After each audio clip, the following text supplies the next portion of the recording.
छत्र चबर तख्त दे मालिक पातशाह मेहरबान किरपा नित तरस करने वाले शाहां दे शाह सतगुरु श्री गुरु ग्रंथ साहिब जी,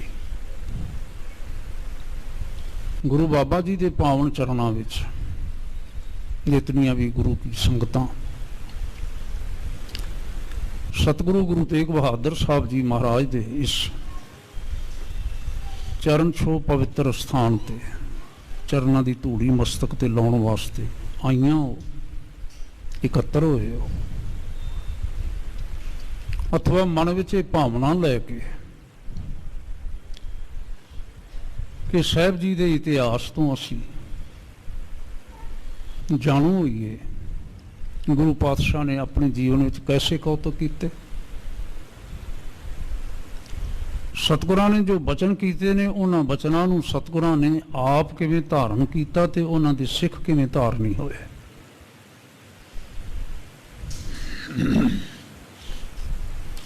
तुसीं ध्यान करोगे जिस वेले इस पॉइंट ऑफ व्यू तो, इस नज़रिया दे नाल कि सतगुरां दे इतिहास दे विच ना हर रंग नूं दिखाया गया, हर रंग नूं दिखाउण वाला कौन है? करते कीमत करता जाने, कह जाने गुरसूरा, और कौन है? मानयोग भाई साहब हो रही ना साडे महाकवि ने भाई संतोख सिंह जी, असी अगे भी गाहे बगाहे विचार करते रहते हैं। मेरे सत्कारयोग वीर जी ज्ञानी जी हमेशा बहुत प्यार नाल जिथे शब्द की विचार करते हैं उत्थे इतिहास की विचार करते हैं, तुहाडे नाल साझियां करते हैं सारियां। सतगुरु महाराज गुरु हरगोबिंद साहब समय के प्रवाह नाल चलदियां जदों बीबी वीरो जी उस उम्र विच आ गए, भावें अज असी बाल वरेश कह सकते हैं पर उन्होंने समय विच अजिहा सी, छोटी उम्र विच यंग एज विच बच्चों का विआह कर दिता जाता सी। बीबी जी विआह योग होए, रिश्ता जिहड़ा सी भाई साधु जी दे नाल मालवे विच तय हो गया, दिन भी तय हो गया, फलाने दिन बरात आउणी है। जेठ का महीना चढ़ चुका सी, जेठ दे विच ही विआह सी, लेकिन ना विआह तो ऐन थोड़ा चिर पहला मानयोग भाई साहब साडे महाकवि जी एक चर्चा वाल साडा ध्यान दिवाउंदे ने। दो प्रकार की चर्चा, दो पक्षां की चर्चा। एक तो चर्चा वो कर रहे ने कि गुरु घर दे विच कौला जी का आके ठहरना, लगातार रहना, गुरु दरबार दे विच उसदा ये हित होना, गुरु परिवार विच उसदा हित होना, ये नेड़ता चंगी नहीं है। इसते वखरे वखरे लोग वखरा वखरा नज़रिया रखते हैं, कोई किसी ढंग नाल सोचदा, कोई किसी ढंग नाल सोचदा। गुरु के प्यार वाले तो हमेशा शरधा दे नाल सोचते हैं, सिदक विच सोचते हैं। जिहड़े गुरु दुखी ने फिर वो अपने ढंग नाल गल्लां करते हैं। एक तो ये चर्चा है।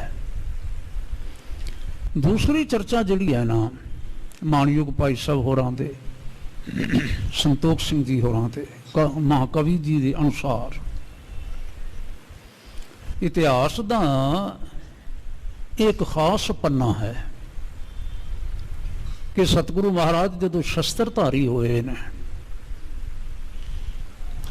फौजा रख लिया ने, तो कुछ सिखा ने इस गल ते कटाक्ष किया है कि ऐसा क्यों होया, करन दी की जरूरत सी, क्यों किया गया, नहीं होना चाहिए सी।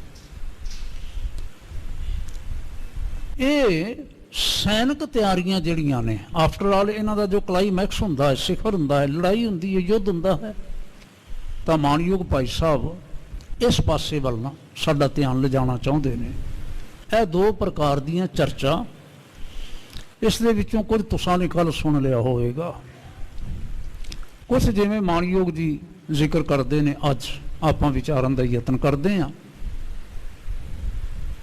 ਫਿਰ ਧਿਆਨ ਰੱਖਿਓ ਤੁਸੀਂ ਜ਼ਰੂਰ, ਜੋ ਸਿੱਖ ਹੈ ਉਸ ਦੇ ਅੰਦਰ ਸ਼ਰਧਾ ਹੈ, ਉਸ ਦੇ ਅੰਦਰ ਸਿਦਕ ਹੈ, ਇਹ ਨਿਸ਼ਾਨੀ ਹੈ ਸਿੱਖੀ ਦੀ। ਜਿਸ ਦੇ ਅੰਦਰ ਸ਼ਰਧਾ ਹੈ, ਜਿਸ ਦੇ ਅੰਦਰ ਸਿਦਕ ਹੈ, ਉਹ ਗੁਰੂ ਕੇ ਉੱਪਰ ਸਵਾਲ ਨਹੀਂ ਉਠਾਇਆ ਕਰਦਾ, ਕਦੀ ਇਸ ਪ੍ਰਕਾਰ ਦਾ ਯਤਨ ਨਹੀਂ ਕਰਦਾ ਕਿ ਗੁਰੂ ਕੁਛ ਗਲਤ ਵੀ ਕਰ ਰਹੇ ਨੇ, ਕੁਛ ਗਲਤ ਵੀ ਹੋ ਰਿਹਾ ਹੈ। ਹਮੇਸ਼ਾ ਧਿਆਨ ਰੱਖਣਾ ਜ਼ਰੂਰ। ਤੁਸੀਂ ਇਹ ਗੱਲ ਸੁਣਦੇ ਹੋ ਤੇ ਵਿਚਾਰਦੇ ਹੋ, ਤੁਸੀਂ ਰੋਜ਼ ਸੁਣਨ ਵਾਲੇ ਹੋ, ਸ਼ਰਧਾ ਵਾਲੇ ਹੋ, ਸਿਦਕ ਵਾਲੇ ਹੋ। ਪਤਾ ਨਹੀਂ ਤੁਸੀਂ ਕਿਤਨੀ ਵਾਰ ਗੁਰਪ੍ਰਤਾਪ ਸੂਰਜ ਦੇ ਇਹ ਮੁਕੰਮਲ ਕਥਾ ਸਰਵਣ ਕੀਤੀ ਹੋਵੇਗੀ, ਇਸ ਲਈ ਸਾਰੇ ਪੱਖਾਂ ਤੋਂ ਤੁਸੀਂ ਵਾਕਿਫ ਹੋ। ਮੈਂ ਮਾਣਯੋਗ ਭਾਈ ਸਾਹਿਬ ਹੋਰਾਂ ਨੂੰ ਬੇਨਤੀ ਕਰਾਂਗਾ ਸਾਨੂੰ ਪਾਠ ਸਰਵਣ ਕਰਵਾਉਣ।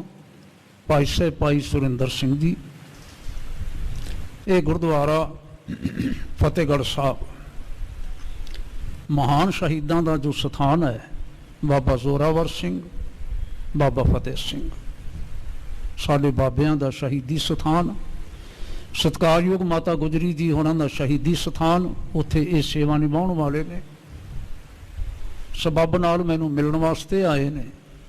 ਇੱਥੇ ਆਇਆ ਇਹਨਾਂ ਦੇ ਮਨ ਦੇ ਵਿੱਚ ਚਾਹ ਆ ਗਿਆ ਕਿ ਜੇ ਮੈਂ ਪਾਠ ਕਰਦੇ ਹਾਂ ਤੇ ਪ੍ਰਵਾਨ ਹੋਵੇ ਤੇ ਅੱਛਾ ਹੋਵੇ। ਵੀਰ ਜੀ ਨੇ, ਸੱਭਰਵਾਲ ਜੀ ਨੇ, ਸਰਦਾਰ ਸਰਬਜੀਤ ਸਿੰਘ ਬੜੇ ਪਿਆਰ ਵਾਲੇ ਨੇ ਜਿਹੜੇ, ਉਹਨਾਂ ਨੇ ਆਪਣੇ ਵੀਰ ਨੂੰ ਮਾਣ ਦਿੱਤਾ ਹੈ। ਮੈਂ ਉਹਨਾਂ ਦਾ ਵੀ ਧੰਨਵਾਦ ਕਰਦਾ। ਭਾਈ ਸੁਰਿੰਦਰ ਸਿੰਘ ਹੋਰਾਂ ਨੂੰ ਬੇਨਤੀ ਕਰਦਾ ਸਾਨੂੰ ਪਾਠ ਸਰਵਣ ਕਰਵਾਉਣ। ਆਪਾਂ ਇਤਿਹਾਸ ਦੇ ਇਸ ਪੰਨੇ ਨੂੰ ਵਿਚਾਰਨ ਦਾ ਯਤਨ ਕਰੀਏ। ਕਿਰਪਾ ਕਰੋਗੇ ਸਾਰੇ ਪਹਿਲਾਂ ਰਸਨਾ ਪਵਿੱਤਰ ਕਰਦਿਆਂ ਹੋਇਆਂ ਬੋਲੋ ਜੀ ਸਤਿਨਾਮ ਵਾਹਿਗੁਰੂ, ਬੋਲੋ ਜੀ ਵਾਹਿਗੁਰੂ, ਬੋਲੋ ਜੀ ਵਾਹਿਗੁਰੂ। ਵਾਹਿਗੁਰੂ ਸਾਹਿਬ ਜੀ ਦੋਹਰਾ, ਮਤ ਜਿਨ ਕੀ ਅਨਜਾਨ ਹੈ, ਨਿੰਦ ਹੈ ਮੂੰਡ ਗਵਾਰ। ਮਾਨਯੋਗ ਭਾਈ ਸਾਹਿਬ ਨੇ ਗੱਲ ਹੀ ਇਥੋਂ ਸ਼ੁਰੂ ਕੀਤੀ ਹੈ, ਮਤ ਜਿਨ ਕੀ ਅਣਜਾਣ ਹੈ। ਅਣਜਾਣੀ ਮਤ ਹੁੰਦੀ ਹੈ ਅਗਿਆਨੀ ਮਤ, ਜਿਨ੍ਹਾਂ ਨੂੰ ਗਿਆਨ ਨਹੀਂ ਹੈ, ਠੀਕ ਇਨਫੋਰਮੇਸ਼ਨ ਨਹੀਂ ਹੈ, ਪਤਾ ਨਹੀਂ ਹੈ, ਗੁਰੂ ਸਿਧਾਂਤ ਦਾ ਪਤਾ ਨਹੀਂ ਹੈ, ਇਤਿਹਾਸ ਦਾ ਪਤਾ ਨਹੀਂ ਹੈ, ਸਚਾਈ ਦਾ ਪਤਾ ਨਹੀਂ ਹੈ, ਉਹ ਮਤ ਜਿਨ ਕੀ ਅਣਜਾਣ ਹੈ। ਨਿੰਦੇ ਮੁਗਧ ਗਵਾਰ। ਹੁਣ ਦੇਖੋ ਮਾਨਯੋਗ ਭਾਈ ਸਾਹਿਬ ਹੋਰਾਂ ਨੇ ਸਾਰ ਦੀ ਗੱਲ ਤਾਂ ਕਹਿ ਦਿੱਤੀ ਹੈ।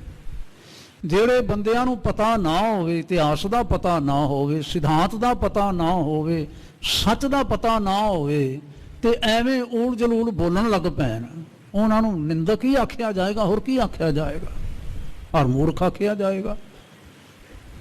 ਜੇ ਨਹੀਂ ਪਤਾ ਤੇ ਨਾ ਬੋਲੋ, ਜੇ ਥੋੜਾ ਪਤਾ ਹੈ ਤੇ ਸਿਆਣੇ ਕੋਲੋਂ ਤੁਸੀਂ ਪਤਾ ਕਰ ਲਓ। ਲੇਕਿਨ ਨਾ ਤਾਂ ਆਪਣੇ ਆਪ ਨੂੰ ਸੋਝੀ ਹੈ, ਤੇ ਫਿਰ ਗੁਰੂ ਸਾਹਿਬ ਸੱਚੇ ਪਾਤਸ਼ਾਹ ਜੀ ਦੇ ਉੱਪਰ ਉਂਗਲ ਉਠਾਉਣੀ, ਉਹਨਾਂ ਦੇ ਬਾਬਤ ਕਿਸੇ ਪ੍ਰਕਾਰ ਦੀ ਗੱਲ ਕਰਨੀ, ਇਹ ਵੱਡੇ ਮੂਰਖਾਂ ਵਾਲੀ ਗੱਲ ਹੈ। ਮਿਲ ਹੈ ਪਰਸ ਪਰ ਬੋਲਤੇ, ਕੋਲਾ ਕੋ ਤਕਰਾਰ।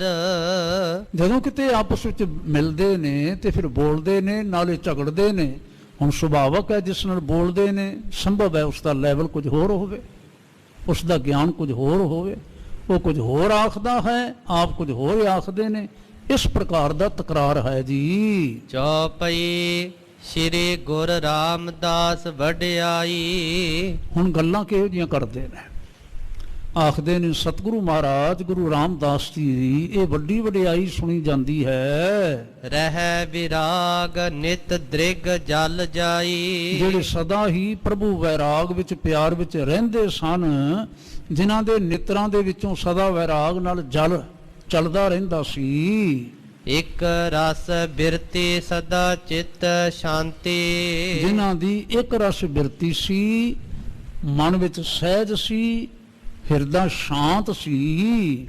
ਜਿਨ ਕੇ ਮੋਹ ਨਾ ਮਾਇਆ ਤਾਤੀ ਜਿਨ੍ਹਾਂ ਦੇ ਅੰਦਰ ਮਾਇਆ ਦਾ ਕੋਈ ਮੋਹ ਨਹੀਂ ਸੀ ਕਿਸੇ ਪ੍ਰਕਾਰ ਦਾ, ਤੇ ਮਾਇਆ ਦਾ ਮੋਹ ਨਾ ਹੋਣ ਕਰਕੇ ਕਿਸੇ ਦੇ ਪ੍ਰਤੀ ਈਰਖਾ ਵੀ ਨਹੀਂ ਸੀ।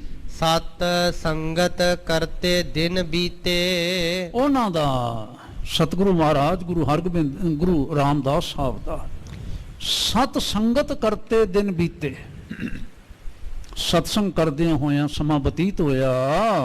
ਬੈਠ ਹੈ ਸ਼ਬਦ ਸੰਗ ਚਿਤ ਪ੍ਰੀਤੇ ਹਰ ਦਿਨ ਰਾਤ ਸ਼ਬਦ ਨਾਲ ਜੁੜੇ ਰਹਿੰਦੇ ਸਨ, ਸ਼ਬਦ ਨਾਲ ਜੁੜੇ ਰਹਿੰਦੇ ਸਨ।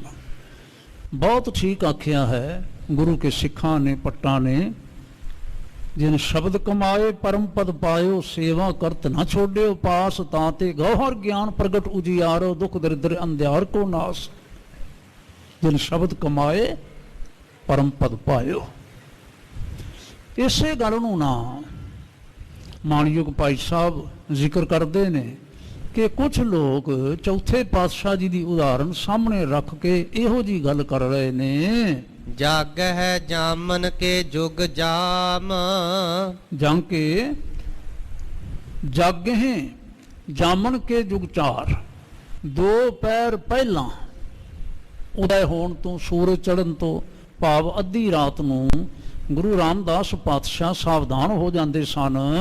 ਤਬ ਸਤ ਸੰਗ ਹੋਤ ਅਬ ਰਾਮ ਔਰ ਸਤਿਗੁਰੂ ਮਹਾਰਾਜ ਸੁਚੇਤ ਹੋ ਕੇ ਕਰਤਾਰ ਨਾਲ ਜੁੜਦੇ ਸਨ, ਫਿਰ ਸਮੇਂ ਅਨੁਸਾਰ ਸਤਸੰਗ ਕਰਦੇ ਸਨ।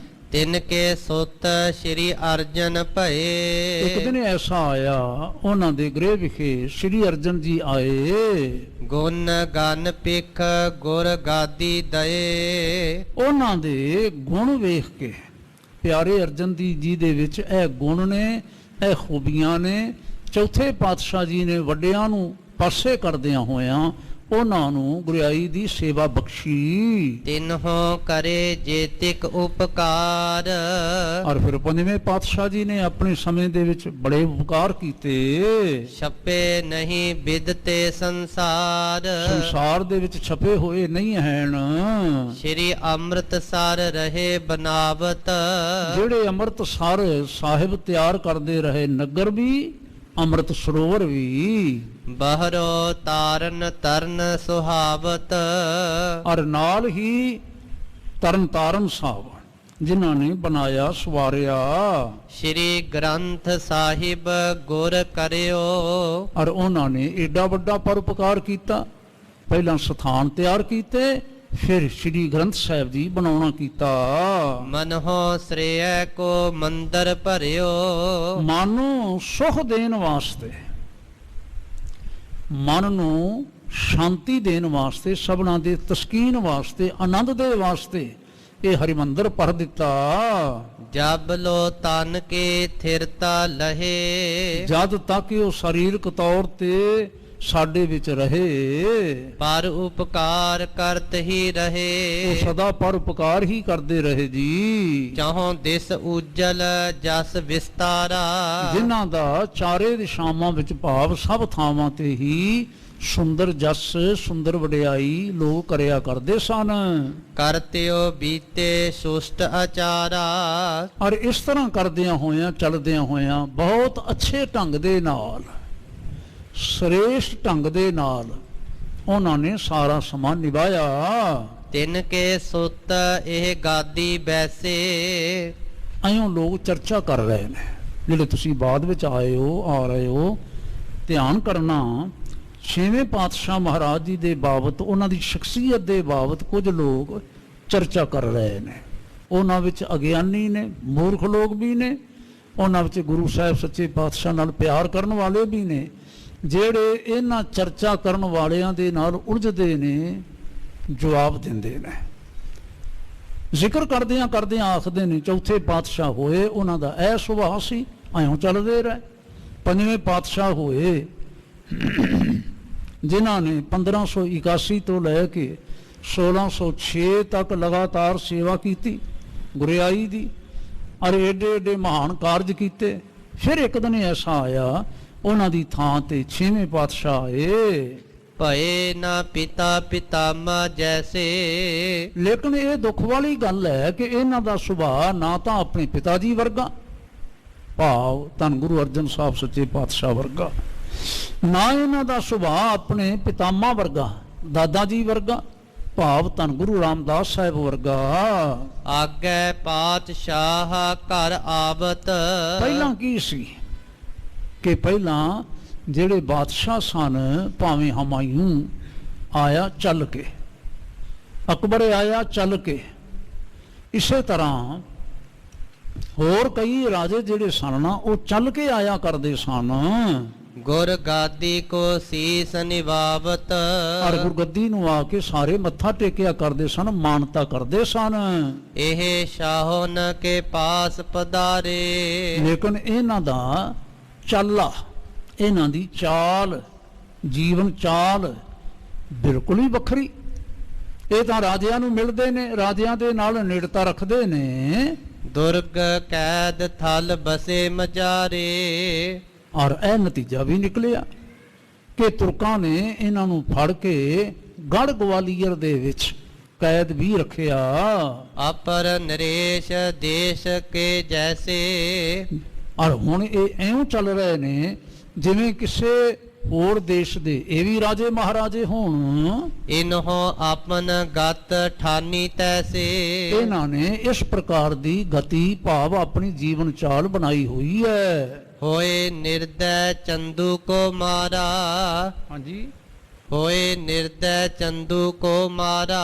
ਨਿਰਦੈ ਹੋ ਕੇ, ਨਿਰਦਈ ਹੋ ਕੇ, ਬੇਤਰਸ ਹੋ ਕੇ ਇਹਨਾਂ ਨੇ ਚੰਦੂ ਨੂੰ ਮਾਰਿਆ ਬੁਰੀ ਮੌਤੇ। ਨਹੀਂ ਦਇਆ ਕੋ ਲੇਸ਼ ਵਿਚਾਰਾ। ਬਿਲਕੁਲ ਇਹਨਾਂ ਅੰਦਰ ਤਾਂ ਲੇਸ਼ ਮਾਤਰ ਵੀ ਦਇਆ ਨਹੀਂ ਹੈਗੀ, ਤਰਸ ਹੈ ਹੀ ਨਹੀਂ ਚੰਦੂ ਨੂੰ ਇੰਨੇ ਕਸ਼ਟ ਦੇ ਕੇ ਜਿਨ੍ਹਾਂ ਨੇ ਮਾਰਿਆ। ਸ਼ਾਹੋ ਸੰਗ ਪੁੰਨ ਆਵਤ ਜਾਵ। ਫਿਰ ਸ਼ਾਹ ਦੇ ਨਾਲ ਨੇੜਤਾ ਬਣ ਗਈ ਇਹਨਾਂ ਦੀ। ਜਿਸ ਜਹਾਂਗੀਰ ਨੇ ਪੰਜਵੇਂ ਪਾਤਸ਼ਾਹ ਜੀ ਨੂੰ ਸ਼ਹੀਦ ਕੀਤਾ, ਜਿਸ ਨੇ ਇਹਨਾਂ ਨੂੰ ਗੜ ਗਵਾਲੀਅਰ ਦੇ ਵਿੱਚ ਕੈਦ ਰੱਖਿਆ, ਉਸ ਜਹਾਂਗੀਰ ਦੇ ਨਾਲ ਇਹਨਾਂ ਦੀ ਨੇੜਤਾ ਹੋ ਗਈ, ਆਉਣ ਜਾਣ ਬਣ ਗਿਆ ਜੀ। ਜਥਾ ਔਰ ਤਿਨ ਕੋ ਉਮਰਾਵ।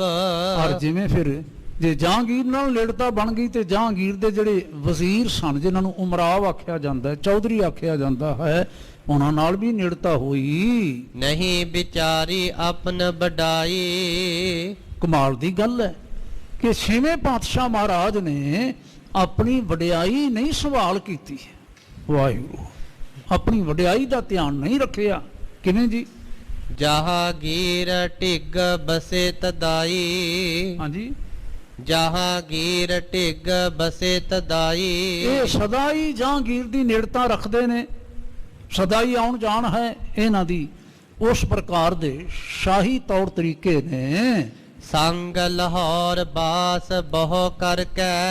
ਲਾਹੌਰ ਇਕੱਠੇ ਰਹੇ ਇਹ ਦੋਏ, ਕਾਜੀ ਦੋਹਿਤਾ ਆਨੀ ਹਰ ਕੈ। ਉੱਥੇ ਰਹਿੰਦਿਆਂ ਹੋਇਆਂ ਜਹਾਂਗੀਰ ਭਾਵੇਂ ਅੱਗੇ ਚਲਾ ਗਿਆ, ਇਹ ਲਾਹੌਰ ਟਿਕੇ ਰਹੇ। ਇੱਕ ਦਿਨ ਐਸਾ ਆਇਆ, ਲਾਹੌਰ ਦੇ ਕਾਜ਼ੀ ਦੀ ਦੋਹਤਾ, ਦੋਹਤਾ ਦਾ ਨਾਮ ਹੈ ਦੁਖਤਰ, ਦੁਖਤਰ ਤੋਂ ਭਾਵ ਹੈ ਬੇਟੀ। ਕਾਜ਼ੀ ਦੀ ਜਿਹੜੀ ਦੋਹਤਾ ਸੀ ਨਾ, ਬੇਟੀ ਸੀ, ਉਸ ਨੂੰ ਲੈ ਆਏ। ਕਰਿਓ ਕਾਜ ਇਹ ਦੀਰਘ ਖੋਟਾ। ਇਹ ਤਾਂ ਬਹੁਤ ਭੈੜਾ ਕੰਮ ਕੀਤਾ ਬਈ। ਜਾਨ ਤੇਜ ਵੱਡ ਕਿਨਹੋ ਨਾ ਹੋਟਾ। ਇਹ ਤਾਂ ਨਾ ਅਜੇ ਅਨਰਥ ਹੈ ਜਿਸ ਦੇ ਨਾਲ ਨਾ ਵਡਿਆਈ ਨੂੰ ਵੱਟਾ ਲੱਗਦਾ ਹੈ। ਆਨ ਆਪਣੇ ਸਦਨ ਬਸਾਈ। ਔਰ ਫਿਰ ਇੱਥੇ ਗੱਲ ਨਹੀਂ ਰੁਕਦੀ, ਉੱਥੋਂ ਲੈ ਆਂਦੀ ਤੇ ਲਿਆ ਕੇ ਆਪਣੇ ਘਰ ਵਿੱਚ ਉਸ ਨੂੰ ਵਸਾਇਆ। ਨਹੀਂ ਲਖੀ ਨਿਜ ਬੰਸ ਵਡਾਈ। ਆਪਣੀ ਪਦਵੀ ਦੀ ਵਡਿਆਈ ਦਾ ਧਿਆਨ ਹੀ ਨਹੀਂ ਰੱਖਿਆ ਪਾਤਸ਼ਾਹ ਨੇ ਜੀ। ਅਬ ਲੋ ਨਹਿ ਗਿਲਾਨ ਕਹੋ ਕਰਤੇ। ਅਬ ਲੋ ਨਹਿ ਗਿਲਾਨ ਕਹੋ ਕਰਤੇ। ਅਜੇ ਤੱਕ ਉਹਨਾਂ ਦੇ ਇਸ ਚਾਲ ਦੇ ਵਿੱਚ ਕੋਈ ਅੰਤਰ ਨਹੀਂ ਆਇਆ। ਇਹ ਨੇੜਤਾ ਉਵੇਂ ਲਗਾਤਾਰ ਬਣੀ ਹੋਈ ਹੈ। ਹਾਂਜੀ, ਸ਼ਾਹੋ ਸੈਨ ਤੇ ਔਰ ਨਹਿ ਡਰਤੇ। ਨਹੀਂ ਪਰਵਾਹ ਕਰਦੇ ਕਿ ਜੇ ਕਾਜ਼ੀ ਦੇ ਨਾਲ ਸਾਡਾ ਇਹ ਰਵਈਆ ਰਿਹਾ ਤੇ ਕਾਜ਼ੀ ਜਿਸ ਸ਼ਾਹ ਦਾ ਕਾਜ਼ੀ ਹੈ, ਜਿਸ ਹਕੂਮਤ ਦਾ ਕਾਜ਼ੀ ਹੈ ਥਾਪਿਆ ਹੋਇਆ, ਉਸ ਨਾਲ ਸਾਡਾ ਵਿਗਾੜ ਹੋਏਗਾ ਤਾਂ ਨਤੀਜਾ ਕੀ ਨਿਕਲੇਗਾ? ਹਾਂਜੀ, ਪੁੰਨ ਪੈਂਦੇ ਖਾਂ ਤੁਰਕ ਵਿਸਾਲਾ। ਇੱਕ ਗੱਲ ਇੱਥੇ ਇਹ ਨੁਕਤਾ ਧਿਆਨ ਰੱਖਣਾ, ਜਹਾਂਗੀਰ ਦੀ ਮੌਤ ਹੋ ਚੁੱਕੀ ਸੀ, ਜਹਾਂਗੀਰ ਦੇ ਥਾਂ ਤੇ ਇਸ ਵੇਲੇ ਸ਼ਾਹਜਹਾਨ ਤਖਤ ਤੇ ਬੈਠ ਚੁੱਕਾ ਸੀ। ਖੈਰ, ਮਾਨਯੋਗ ਭਾਈ ਸਾਹਿਬ ਜੀ ਹੋਰੀ ਜਿਵੇਂ ਲਿਖਦੇ ਨੇ, ਆਪ ਜੀ ਫਰਮਾਨ ਕਰਦੇ ਨੇ ਕਿ ਨਾਲੇ ਇਹ ਜ਼ਿਕਰ ਕਰਦੇ ਨੇ ਕਿ ਪੈਂਦੇ ਖਾਨ ਦੇ ਨਾਲ ਸਤਿਗੁਰਾਂ ਨੇ ਬੜੀ ਨੇੜਤਾ ਬਣਾ ਕੇ ਰੱਖੀ ਹੋਈ ਹੈ ਜੀ। ਰਾਖਿਓ ਨਿਕਟ ਦਰਬ ਦੇ ਜਾਲਾ। ਔਰ ਬਹੁਤ ਪਿਆਰ ਦੇ ਕੇ ਉਸ ਨੂੰ ਆਪਣੀ ਸੰਭਾਲ ਕਰਦੇ ਨੇ। ਬੂਝਹਿ ਤਿਸਹਿ ਕਾਜ ਜੋ ਕਰਨਾ। ਹਾਂਜੀ, ਬੂਝਹਿ ਤਿਸਹਿ ਕਾਜ ਜੋ ਕਰਨਾ। ਜੋ ਵੀ ਚਾਹੁੰਦਾ ਹੈ, ਹਾਂ, ਸਤਿਗੁਰੂ ਮਹਾਰਾਜ ਜਿਸ ਤਰ੍ਹਾਂ ਵੀ ਇੱਛਾ ਰੱਖਦੇ ਨੇ, ਪੈਂਦੇ ਖਾਨ ਜਿਹੜਾ ਹੈ ਉਸ ਕੰਮ ਨੂੰ ਕਰਦਾ ਹੈ ਹਿੰਮਤ ਨਾਲ, ਦਲੇਰੀ ਨਾਲ, ਜਾਂ ਜਿਵੇਂ ਉਹ ਇੱਛਾ ਰੱਖਦਾ ਹੈ ਉਵੇਂ ਸਤਿਗੁਰੂ ਮਹਾਰਾਜ ਉਹਦੀ ਇੱਛਾ ਪੂਰੀ ਕਰਦੇ ਨੇ ਜੀ। ਦਿਨ ਪ੍ਰਤ ਕਰਹਿ ਆਦਿਕ ਹੀ ਕਰਨਾ। ਬਹੁਤ ਹੀ ਨਾ ਮਹਾਰਾਜ ਉਸ ਤੇ ਦਇਆ ਕਰਦੇ ਨੇ। ਇਤਿਆਦਿਕ ਦੋਸ਼ਨ ਕੋ ਲਹਿ ਲਹਿ। ਕਹਿੰਦੇ ਨੇ ਸੰਗਤ ਜੀਓ, ਇਸ ਤਰ੍ਹਾਂ ਨਿੰਦ ਹੈ ਮਿਲ ਆਪਸ ਮਹਿ ਕਹਿ ਕਹਿ। ਇਹ ਤੇ ਆਦਿਕ ਨਾ, ਇਹ ਤਾਂ ਦੋ ਗੱਲਾਂ ਹੋਈਆਂ ਨਾ, ਇੱਕ ਕੌਲਾ ਜੀ ਦੇ ਬਾਬਤ ਆਖੀ ਔਰ ਦੂਸਰਾ ਪੈਂਦੇ ਖਾਨ ਦੇ ਬਾਬਤ ਆਖਿਆ। ਭਾਵ ਉਹਨਾਂ ਨੂੰ ਇਹ ਗੱਲ ਵੀ ਚੁੱਭਦੀ ਸੀ ਕਿ ਪੈਂਦੇ ਖਾਨ ਇੱਕ ਮੁਸਲਮਾਨ ਬੱਚਾ ਹੈ ਤੇ ਸਤਿਗੁਰੂ ਮਹਾਰਾਜ ਉਸ ਨਾਲ ਇੰਨਾ ਪਿਆਰ ਕਿਉਂ ਕਰਦੇ ਨੇ, ਇਹ ਨਹੀਂ ਹੋਣਾ ਚਾਹੀਦਾ, ਐਂ ਵੀ ਸੋਚਦੇ ਸਨ ਜੀ। ਸੁਦਾ ਸਰੋਵਰ ਲਵਪੁਰ ਆਦ।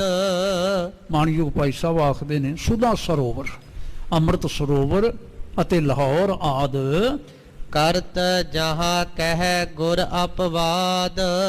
ਜਿੱਥੇ ਕਿਤੇ ਨਾ ਇਸ ਲੈਵਲ ਦੇ ਲੋਕ ਰਹਿੰਦੇ ਸਨ, ਵਸਦੇ ਸਨ, ਵਿਚਰਦੇ ਸਨ, ਇਤਿਆਦਿਕ ਗੱਲਾਂ ਕਰਿਆ ਕਰਦੇ ਸਨ, ਜਿਹਨੂੰ ਆਖਿਆ ਕਰਦੇ ਸਨ ਚੇਮਗੋਈ ਕਰਨੀ। ਜਾਣਦੇ ਬੁੱਝਦੇ ਹੈਣ ਕੱਖ ਨਹੀਂ ਤੇ ਗੱਲਾਂ ਵੱਡੀਆਂ ਵੱਡੀਆਂ ਲੈ ਬੈਂਦੇ ਨੇ ਜੀ। ਸਰਬ ਸਿਰੋਮਣ ਗਾਦੀ ਥਿਰੇ। ਸਰਬ ਸ਼੍ਰੋਮਣ ਗਾਦੀ ਥਿਰੇ। ਕਹਿੰਦੇ ਨੇ ਇਹ ਗੱਦੀ ਸਰਬ ਸ਼੍ਰੋਮਣੀ ਗੱਦੀ ਹੈ। ਅੰਗੀਕਾਰ ਕੁਕਰਮਨ ਕਰੇ। ਲੇਕਿਨ ਇਹਨਾਂ ਨੇ ਮੰਦਾ ਰਾਹ ਅਪਣਾਇਆ ਹੋਇਆ ਹੈ। ਸੁਨ ਹੈ ਸਿੱਖ ਜਹ ਕਹਿ ਗੁਰ ਨਿੰਦਾ। ਜਦੋਂ ਗੁਰੂ ਕੀ ਸਿੱਖ ਇਹਨਾਂ ਲੋਕਾਂ ਦੇ ਕੋਲੋਂ, ਨਿੰਦਕਾਂ ਕੋਲੋਂ ਨਿੰਦਾ ਸੁਣਦੇ ਨੇ ਤਾਂ ਫਿਰ ਠਸ ਨਹਿ ਚਲਹਿ ਤਰਹਿ ਚਿੱਤ ਚਿੰਤਾ। ਸਿੱਖ ਝਗੜਨਾ ਨਹੀਂ ਚਾਹੁੰਦੇ, ਸਿੱਖ ਆਪਸ ਵਿੱਚ ਝਗੜਨਾ ਨਹੀਂ ਚਾਹੁੰਦੇ, ਲੜਨਾ ਨਹੀਂ ਚਾਹੁੰਦੇ, ਮਾਰਨਾ ਨਹੀਂ ਚਾਹੁੰਦੇ, ਪਰ ਚਿੰਤਾ ਰੱਖਦੇ ਨੇ। ਅਜਿਹੀਆਂ ਗੱਲਾਂ ਦੇਖਣਾ, ਧਿਆਨ ਰੱਖਣਾ ਜ਼ਰੂਰ। ਗੁਰੂ ਸਾਹਿਬ ਸੱਚੇ ਪਾਤਸ਼ਾਹ ਜੀ ਦੇ ਉੱਪਰ ਜਿਹੜੀ ਸਿੱਖ ਦੀ ਸਾਂਝ ਬਣੀ ਹੋਈ ਹੁੰਦੀ ਨਾ ਗੁਰੂ ਨਾਲ, ਉਸ ਦਾ ਇੱਕ ਵਿਸ਼ੇਸ਼ ਆਧਾਰ ਸ਼ਰਧਾ ਹੁੰਦੀ ਹੈ, ਭਾਵਨਾ। ਇੱਕ ਗਿਆਨ, ਦੂਸਰੀ ਸ਼ਰਧਾ। ਗਿਆਨ ਅਧੂਰਾ ਨਾ ਹੋਵੇ, ਗਿਆਨ ਵੀ ਪੂਰਾ ਹੋਣਾ ਚਾਹੀਦਾ ਹੈ, ਬਹੁਤ ਗਿਆਨ ਹੋਣਾ ਚਾਹੀਦਾ ਹੈ। ਔਰ ਸ਼ਰਧਾ ਵੀ ਅਡੋਲ ਹੋਣੀ ਚਾਹੀਦੀ ਹੈ। ਸ਼ਰਧਾ ਵਿੱਚ ਕਦੀ ਤਰੇੜ ਨਹੀਂ ਆਉਣੀ ਚਾਹੀਦੀ, ਕਦੀ ਵੀ। ਜੇ ਤਰੇੜ ਆ ਜਾਵੇ ਨਾ ਸ਼ਰਧਾ ਦੇ ਵਿੱਚ, ਤਾਂ ਹੌਲੀ ਹੌਲੀ ਹੌਲੀ ਹੌਲੀ ਕਰਕੇ ਨਾ ਸਿੱਖ ਦੀ ਸਿੱਖੀ ਨੂੰ ਖਤਰਾ ਹੋ ਜਾਂਦਾ ਹੈ। ਔਰ ਅਜਿਹੇ ਲੋਕ ਜਿਹੜੇ ਕਿਤੇ ਆਪ ਡੋਲੇ ਹੋਏ ਹੋਣ, ਜਿਹੜੇ ਕਿਤੇ ਆਪ ਥਿੜਕੇ ਹੋਏ ਹੋਣ, ਉਹ ਫਿਰ ਦੂਜਿਆਂ ਨੂੰ ਡਲਾਉਣ ਤੁਰ ਪੈਂਦੇ ਨੇ, ਥਿੜਕਾਉਣ ਤੁਰ ਪੈਂਦੇ ਨੇ। ਗੁਰੂ ਰਜ਼ਾ ਵਿੱਚ ਸ਼ੱਕ ਰਤਾ ਪਰ ਸ਼ਰਧਾ ਸਭ ਗਵਾਏ। ਔਰ ਸਹਿਜੇ ਸਹਿਜੇ ਤੋੜ ਗੁਰੂ ਤੋਂ ਮਨਮੁਖ ਅੰਤ ਕਰਾਏ। ਵਾਹਿਗੁਰੂ। ਗੁਰੂ ਰਜ਼ਾ ਵਿੱਚ ਸ਼ੱਕ ਰਤਾ ਪਰ, ਥੋੜਾ ਜਿਹਾ ਵੀ ਸ਼ੱਕ, ਸ਼ਰਧਾ ਤੋੜ ਗਵਾਏ, ਸ਼ਰਧਾ ਨੂੰ ਤੋੜ ਦਿੰਦਾ ਹੈ। ਔਰ ਸਹਿਜੇ ਸਹਿਜੇ ਤੋੜ ਗੁਰੂ ਤੋਂ ਮਨਮੁਖ ਅੰਤ ਕਰਾਏ, ਫਿਰ ਇੱਥੇ ਲੈ ਆਉਂਦਾ ਹੈ। ਮਾਨਯੋਗ ਜੀ ਆਖਦੇ ਨੇ, ਹੁਣ ਇਹ ਅਸ਼ਰਦਕ ਜਿਹੇ ਲੋਕ, ਮੂਰਖ ਜਿਹੇ ਕਿਸਮ ਦੇ ਲੋਕ ਜਦੋਂ ਅਜਿਹੀਆਂ ਗੱਲਾਂ ਕਰਦੇ ਨੇ, ਸਤਿਗੁਰਾਂ ਦੇ ਜਿਹੜੇ ਪਿਆਰ ਵਾਲੇ ਨੇ ਉਹ ਸੁਣਦੇ ਨੇ, ਲੜਨਾ ਚਾਹੁੰਦੇ ਨਹੀਂ, ਪਰ ਉਹ ਚਿੰਤਾ ਰੱਖਦੇ ਨੇ ਕਿ ਅਜਿਹਾ ਮਾਹੌਲ ਕਿਉਂ ਸਿਰਜਿਆ ਜਾ ਰਿਹਾ ਹੈ, ਲੋਕ ਕਿਉਂ ਇਹੋ ਜਿਹਾ ਬਿਰਤਾਂਤ ਸਿਰਜਦੇ ਨੇ, ਜਿਹਨੂੰ ਅੱਜ ਕੱਲ੍ਹ ਨੈਰੇਟਿਵ ਆਖਦੇ ਨੇ। ਨੈਰੇਟਿਵ, ਇਹ ਐਸੇ ਨੈਰੇਟਿਵ ਕਿਉਂ ਸਿਰਜੇ ਜਾ ਰਹੇ ਨੇ ਜੀ। ਮਿਲ ਆਪਸ ਮਹਿ ਕਰਤ ਵਿਚਾਰੇ, ਇਹ ਆਪਸ ਵਿੱਚ ਵਿਚਾਰਾਂ ਕਰਦੇ ਹਨ ਜੀ। ਕੋਏ ਨਾ ਕਹਿ ਕਰ ਗੁਰ ਹਟਕਾਰੇ, ਕੋਈ ਸਾਡੇ ਵਿੱਚ ਹੈ ਨਹੀਂ ਐਸਾ ਜਿਹੜਾ ਸਤਿਗੁਰਾਂ ਨੂੰ ਕਹਿ ਕੇ ਹਟ ਕੇ ਉਹਨਾਂ ਨੂੰ ਵਰਜੇ ਜੀ। ਉਚਤ ਆਪ ਕੇ ਕਰਮ ਨਾ ਐਸੇ, ਉਹਨਾਂ ਨੂੰ ਕਿਹਾ ਜਾਵੇ ਸੱਚੇ ਪਾਤਸ਼ਾਹ ਐਸੇ ਕਾਰਜ ਕਰਨਾ ਆਪ ਜੀ ਵਾਸਤੇ ਉਚਿਤ ਨਹੀਂ ਹੈ, ਯੋਗ ਨਹੀਂ ਹੈ। ਵਰਤੋ ਪਿਤਾ ਪਿਤਾਮਾ ਜੈਸੇ, ਜਿਵੇਂ ਤੁਹਾਡੇ ਪਿਤਾ ਜੀ, ਤੁਹਾਡੇ ਦਾਦਾ ਜੀ ਵਿਚਰਿਆ ਕਰਦੇ ਸਨ, ਤੁਸੀਂ ਵੀ ਉਵੇਂ ਹੀ ਚੱਲੋ ਜੀ। ਕਹਾਂ ਭਇਓ ਗੁਰ ਸੁਮਤ ਨਾ ਚੀਨਾ, ਤੁਸਾਂ ਨੇ ਉਹ ਸੁਮਤ ਕਿਉਂ ਧਾਰਨ ਨਹੀਂ ਕੀਤੀ। ਜਿਮ ਟਾਮਨ ਤੇ ਬੰਸ ਕਰ ਲੀਨਾ, ਲੇਕਿਨ ਸਤਿਗੁਰਾਂ ਨੇ ਨਾ ਕੈਸਾ ਰਾਹ ਅਪਣਾਇਆ ਹੋਇਆ ਹੈ, ਜਿਵੇਂ ਕਿਸੇ ਨੇ ਉਹਨਾਂ ਤੇ ਜਾਦੂ ਕਰ ਦਿੱਤਾ ਹੋਵੇ। ਟਾਮਣ ਹੁੰਦਾ ਹੈ ਟੂਣਾ, ਜਾਦੂ ਜਿਹਨੂੰ ਕਿਹਾ ਜਾਂਦਾ ਹੈ, ਕਿਸੇ ਨੇ ਜਿਵੇਂ ਟੂਣਾ ਕਰ ਦਿੱਤਾ ਹੋਵੇ ਜੀ। ਇਤ ਆਦਿਕ ਸਿੱਖਨ ਮਹਿ ਹੋਇਓ, ਆਇਓ ਨਾ ਸੰਗਤ ਜੀਓ, ਸਿੱਖਾਂ ਦੇ ਵਿੱਚ ਚਰਚਾ ਚੱਲ ਰਹੀ ਸੀ। ਦੁਖਤ ਅਦਕ ਚਿਤ ਗੁਰ ਇਮ ਜੋਹਿਓ, ਆਇਓ ਨਾ ਗੁਰੂ ਸਾਹਿਬ ਜੀ ਦੇ ਬਾਬਤ ਚੱਲ ਰਹੀ ਚਰਚਾ ਤੋਂ ਕੁਝ ਸਿਆਣੇ ਸਿੱਖ, ਸਮਝਦਾਰ ਸਿੱਖ ਦੁਖੀ ਸਨ।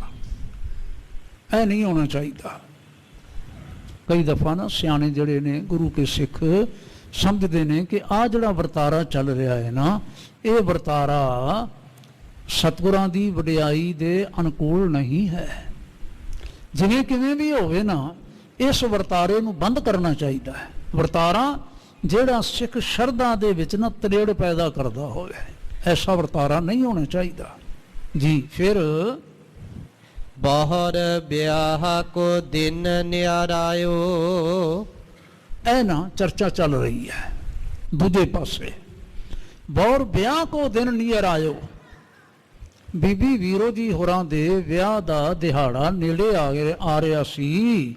ਸਕਲ ਮਸੰਦਨ ਬਾਕ ਅਲਾਇਓ, ਮਸੰਦ ਜਿਹੜੇ ਕਿ ਅਕਸਰ ਅੱਗੇ ਲੱਗ ਕੇ ਸਾਰੀਆਂ ਸੇਵਾਵਾਂ ਕਰਿਆ ਕਰਦੇ ਸਨ, ਉਹਨਾਂ ਨੇ ਰਲ ਕੇ ਸਤਿਗੁਰਾਂ ਨੂੰ ਬੇਨਤੀ ਕੀਤੀ, ਕੀਜਹਿ ਮੇਲ ਬੁਲਾਵਨ ਸਾਰੋ, ਮਹਾਰਾਜ ਤੁਸੀਂ ਕਿਰਪਾ ਕਰਕੇ ਨਾ ਸਿੱਖ ਸੰਗਤਾਂ ਨੂੰ ਮੇਲ ਦੇ ਰੂਪ ਦੇ ਵਿੱਚ ਬੁਲਾਵੋ। ਇੱਕ ਸਬੱਬ ਹੁੰਦਾ ਹੈ, ਮੌਕਾ ਹੁੰਦਾ ਹੈ। ਸਿੱਖਾਂ ਦੇ ਨਾਲ ਹੀ ਹਰ ਪ੍ਰਕਾਰ ਦੀ ਸਾਂਝ ਹੈ, ਸਿੱਖਾਂ ਦੇ ਨਾਲ ਸੰਗਤ ਨਾਲ ਹੀ ਹਰ ਪ੍ਰਕਾਰ ਦਾ ਰਿਸ਼ਤਾ ਹੈ। ਤੇ ਤੁਸੀਂ ਕਿਰਪਾ ਕਰੋ, ਦਿਨ ਥੋੜੇ ਰਹਿ ਗਏ ਨੇ, ਛੇਤੀ ਛੇਤੀ ਉਹਨਾਂ ਸਾਰਿਆਂ ਨੂੰ ਆਪਾਂ ਬੁਲਾਵੇ ਭੇਜੀਏ। ਕਾਜ ਮਹਾ ਕਿਮ ਹਿਰਦੈ ਵਿਸਾਰੋ, ਤੁਸਾਂ ਨੇ ਐਸਾ ਕਿਉਂ ਭੁਲਾਇਆ ਜਿਹਾ ਹੋਇਆ ਹੈ। ਕਰਹੁ ਕਰਾਹੇ ਅਬ ਹੈ ਚਰਾਵਨ, ਤੁਸੀਂ ਕਿਰਪਾ ਕਰੋ ਕੜਾਏ ਚਾੜੋ ਹੁਣ, ਆਇਸ ਦੇਹੋ ਪਕਵਾਨ ਪਕਾਵਨ, ਤੇ ਆਗਿਆ ਬਖਸ਼ੋ ਤਾਂ ਕਿ ਕੜਾਏ ਚਾੜ ਕੇ ਨਾ ਪਕਵਾਨ ਤਿਆਰ ਕੀਤੇ ਜਾਣ।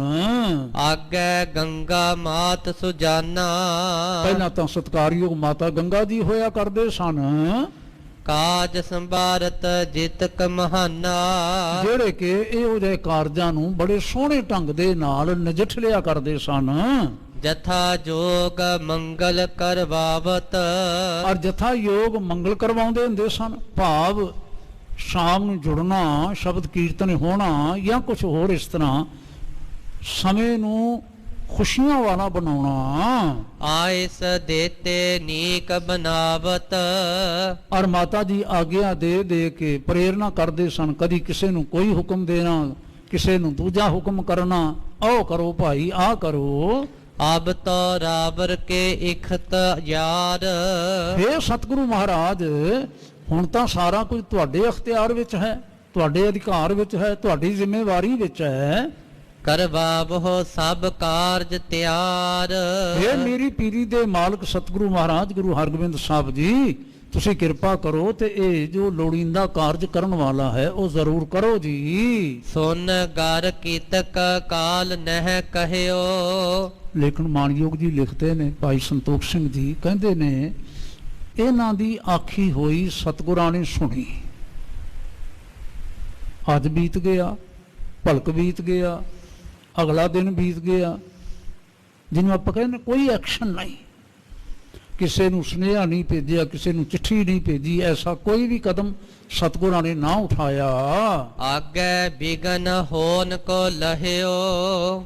ਹੁਣ ਮਾਨਯੋਗ ਜੀ ਨਾ ਥੋੜੀ ਜੀ ਸਾਨੂੰ ਨਿਸ਼ਾਨ ਦੇ ਜਾਂਦੇ ਨੇ, ਕਹਿੰਦੇ ਨੇ ਗੱਲ ਇਹ ਹੈ ਕਿ ਮੀਰੀ ਪੀਰੀ ਦੇ ਮਾਲਕ ਸਤਿਗੁਰੂ ਜਾਣਦੇ ਸਨ ਕਿ ਇਹ ਵਿਗਨ ਪੈਣ ਵਾਲਾ ਦਿਨ ਆਉਣ ਵਾਲਾ ਹੈ। ਮੇਲੀਆਂ ਨੂੰ ਕੀ ਸਦੀਏ ਅਸੀਂ, ਪਕਵਾਨ ਕੀ ਬਣਾਈਏ ਅਸੀਂ। ਹਾਲਾਤ ਕੁਝ ਇਸ ਪ੍ਰਕਾਰ ਦੇ ਬਣ ਰਹੇ ਨੇ ਕਿ ਵਿਗਨ ਪੈਣ ਦਾ ਸਮਾਂ ਨੇੜੇ ਆ ਰਿਹਾ ਹੈ। ਮੌਨ ਠਾਨ ਕਰ ਬੈਠੇ ਸੁਆਮੀ। ਇਸ ਲਈ ਸਤਿਗੁਰੂ ਮਹਾਰਾਜ ਚੁੱਪ ਕਰਕੇ ਬੈਠੇ ਰਹੇ। ਕੁਛ ਨਾ ਬਖਾਨਿਓ ਅੰਤਰ ਜਾਮੀ। ਸਤਿਗੁਰਾਂ ਨੇ ਅੰਤਰਜਾਮੀ ਨੇ ਕੁਝ ਵੀ ਨਾ ਆਖਿਆ। ਵਿਖ ਸੁਭਾਵ ਕੋ ਸਭ ਬਿਸਮਾਏ। ਸਤਿਗੁਰੂ ਉੱਤਰ ਹੀ ਕੋਈ ਨਹੀਂ ਦੇ ਰਿਹਾ। ਸਤਿਗੁਰੂ ਹੁਕਮ ਹੀ ਨਹੀਂ ਕਰ ਰਿਹਾ ਵੀ ਤੁਸੀਂ ਆਹ ਕਰੋ, ਤੁਸੀਂ ਆਹ ਚਿੱਠੀ ਲਿਖੋ, ਕਿਸੇ ਨੂੰ ਐਂ ਸੱਦੋ, ਜਾਂ ਤੁਸੀਂ ਪਕਵਾਨ ਚਾੜਨੇ ਨੇ। ਹਾਂਜੀ, ਲੋੜੀਂਦੇ ਕੰਮ ਕਰਨ ਵਾਲੇ ਜਿਹਨੂੰ ਆਪਾਂ ਹਲਵਾਈ ਕਹਿ ਲੈਂਦੇ ਆ, ਜਾਂ ਹੋਰ, ਇਹਨਾਂ ਸਾਰਿਆਂ ਨੂੰ ਤੁਸੀਂ ਸੱਦੋ ਤੇ ਲੋੜੀਂਦੇ ਸਮਾਨ, ਸਾਜ਼ੋ ਸਮਾਨ ਲਿਆਓ, ਤੁਸੀਂ ਰਸਦਾਂ ਵਗੈਰਾ, ਕੁਛ ਵੀ ਨਹੀਂ। ਸਤਿਗੁਰੂ ਐਵੇਂ ਕਿਉਂ ਨੇ? ਇਹ ਹੈਰਾਨ ਸੰਸਾਰੇ। ਕਹਾਂ ਗੁਰੂ ਗਤ ਲਖੀ ਨਾ ਜਾਏ। ਸਤਿਗੁਰਾਂ ਦੀ ਗਤੀ ਸਮਝ ਨਹੀਂ ਸਕੇ ਇਹ। ਬਾਹਰੋਂ ਮੰਦਰ ਜਾਏ ਪਰਵੇਸੇ। ਫਿਰ ਜਦੋਂ ਇਹ ਗੱਲ ਨਾ ਚੱਲੀ ਨਾ, ਫਿਰ ਅੰਦਰ ਚਲੇ ਗਏ, ਘਰ ਚਲੇ ਗਏ।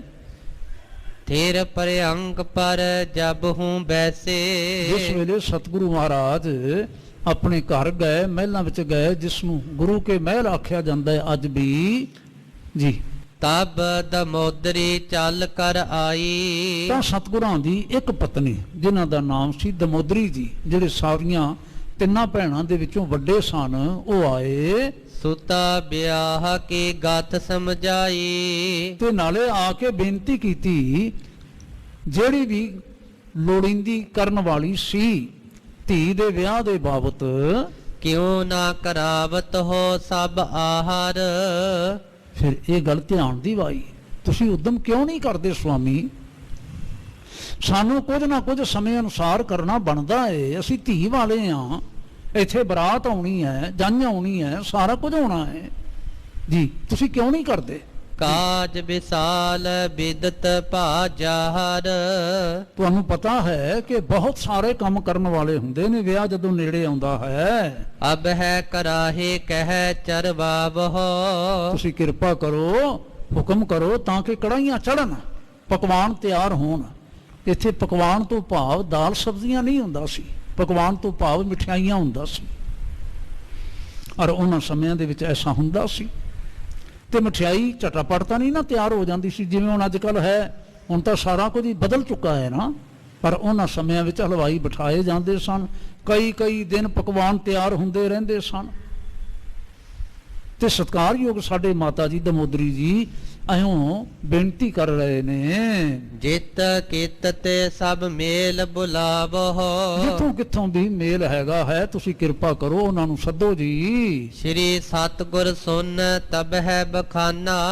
ਸੁਣ ਕੇ ਤੇ ਫਿਰ ਸਤਿਗੁਰੂ ਅੱਜ ਕਹਿਣ ਲੱਗੇ, ਕਰਹੁ ਪਕਾਵਨ ਗਨ ਪਕਵਾਨਾ। ਤੁਸੀਂ ਐਂ ਕਰੋ, ਠੀਕ ਹੈ, ਜਿਹੜੇ ਪਕਵਾਨ ਤਿਆਰ ਕਰਨ ਵਾਲੇ ਹਨ, ਜਿਵੇਂ ਤੁਸੀਂ ਤਿਆਰ ਕਰ ਸਕਦੇ ਹੋ ਨਾ, ਤਿਆਰ ਕਰੋ, ਕਰੋ ਜੀ। ਮੇਲ ਹਕਾਰਨ ਬਨਹਿ ਨਾ ਅਬਹੀ। ਅਜੇ ਨਾ ਮੇਲ ਨੂੰ ਸੱਦਣ ਵਾਲਾ ਸਮਾਂ ਨਹੀਂ ਆਇਆ। ਪਕਵਾਨ ਤਿਆਰ ਕਰ ਲਓ, ਪਰ ਅਜੇ ਮੇਲ ਨੂੰ ਸੱਦਣ ਵਾਲਾ ਸਮਾਂ ਨਹੀਂ ਆਇਆ ਜੀ। ਅਪਰਕਾਰ ਤਿਆਰੀ ਕਰ ਸਭ ਹੀ। ਹੋਰ ਬਾਕੀ ਤਿਆਰੀਆਂ ਕਰ ਲਵੋ ਵਿਆਹ ਦੇ ਸੰਬੰਧੀ। ਸੁਨ ਦਮੋਦਰੀ ਔਰ ਬਿਸਮਾਈ। ਹੱਦ ਹੋ ਗਈ, ਅਜੇ ਵੀ ਮੇਲ ਨੂੰ ਸੱਦਣ ਦਾ ਸਮਾਂ ਨਹੀਂ ਆਇਆ। ਹੁਣ ਮੇਲ ਪਹਿਲਾਂ ਸਾਰੇ ਤਿਆਰ ਹੋ ਕੇ ਕਿਤੇ ਬੈਠੇ ਹੋਏ ਨੇ। ਮੈਂ ਫਿਰ ਬੇਨਤੀ ਕਰਾਂ, ਹੁਣ ਅੱਜ ਕੱਲ ਦੇ ਜਿਹੜੇ ਸਾਧਨ ਨੇ ਇੱਕ ਦੂਜੇ ਨਾਲ ਸੰਪਰਕ ਕਰਨ ਦੇ ਬੜੇ ਸਾਧਨ ਈਜ਼ੀ ਹੋ ਗਏ। ਫੋਨ ਦੇ ਨਾਲ ਹੀ ਮਾੜਾ ਜਿਹਾ ਮੈਸੇਜ ਦੇ ਕੇ ਝਟਾਪਟ ਸੈਕਿੰਡਸ ਦੇ ਵਿੱਚ ਖਬਰਾਂ ਇੱਧਰ ਉੱਧਰ ਕੀਤੀਆਂ ਜਾ ਸਕਦੀਆਂ ਨੇ, ਭੇਜੀਆਂ ਜਾ ਸਕਦੀਆਂ ਨੇ। ਉਹਨਾਂ ਸਮਿਆਂ 'ਚ ਐਵੇਂ ਕਦੋਂ ਹੁੰਦਾ ਸੀ? ਵਿਸ਼ੇਸ਼ ਲਾਗੀਆਂ ਨੂੰ ਭੇਜਣਾ, ਮਸੰਦਾਂ ਦੇ ਪ੍ਰਤੀ ਹੁਕਮਨਾਮੇ ਦੇਣੇ ਕਿ ਆਪਣੇ ਆਪਣੇ ਇਲਾਕੇ ਵਿੱਚ ਸਾਰਿਆਂ ਨੂੰ ਤੁਸੀਂ ਇਨਫੋਰਮ ਕਰੋ, ਸਾਰਿਆਂ ਨੂੰ ਸੂਚਿਤ ਕਰੋ, ਫਿਰ ਸਾਰਿਆਂ ਨੂੰ ਲੈ ਕੇ ਆਓ। ਤਾਂ ਮਾਤਾ ਜੀ ਕਹਿਣ ਲੱਗੇ ਵੀ ਅਜੇ ਵੀ ਤਿਆਰ ਨਹੀਂ, ਜੇਠ ਦਾ ਮਹੀਨਾ ਚੱਲਦਾ ਪਿਆ ਹੈ, ਵਿਆਹ ਸਿਰ ਤੇ ਆ ਗਿਆ ਹੈ, ਤੁਹਾਨੂੰ ਆਖਿਆ ਤੁਸੀਂ ਮੇਲ ਸੱਦੋ, ਤੁਸੀਂ ਕਹਿੰਦੇ ਅਜੇ ਮੇਲ ਸੱਦਣ ਦਾ ਸਮਾਂ ਨਹੀਂ ਹੈ ਜੀ। ਇਹ ਕਿਮ ਬੋਲਤ ਲਖੀ ਨਾ ਜਾਈ, ਸਵਾਮੀ ਗੱਲ ਨਾ ਮੇਰੇ ਸਮਝ ਵਿੱਚ ਨਹੀਂ ਆਈ। ਕਹਿਓ ਸਭਨ ਸੋ ਕਰਨੀ ਕਾਗਨ ਹੈ, ਇਹ ਕਦੋਂ ਕਰਨਾ ਹੈ ਅਸਾਂ ਨੇ? ਇਕ ਕੀਨ ਸਮੇਲ ਹਕਾਰ, ਮੇਲ ਨੂੰ ਸੱਦਣ ਵਾਲਾ ਕੰਮ ਭਾਤ ਭਾਤ ਕੇ ਹੋਤ ਮਿਠਾਈ, ਤਰ੍ਹਾਂ ਤਰ੍ਹਾਂ ਦੀ ਮਠਿਆਈ ਤਿਆਰ ਕਰਨੀ ਹੈ।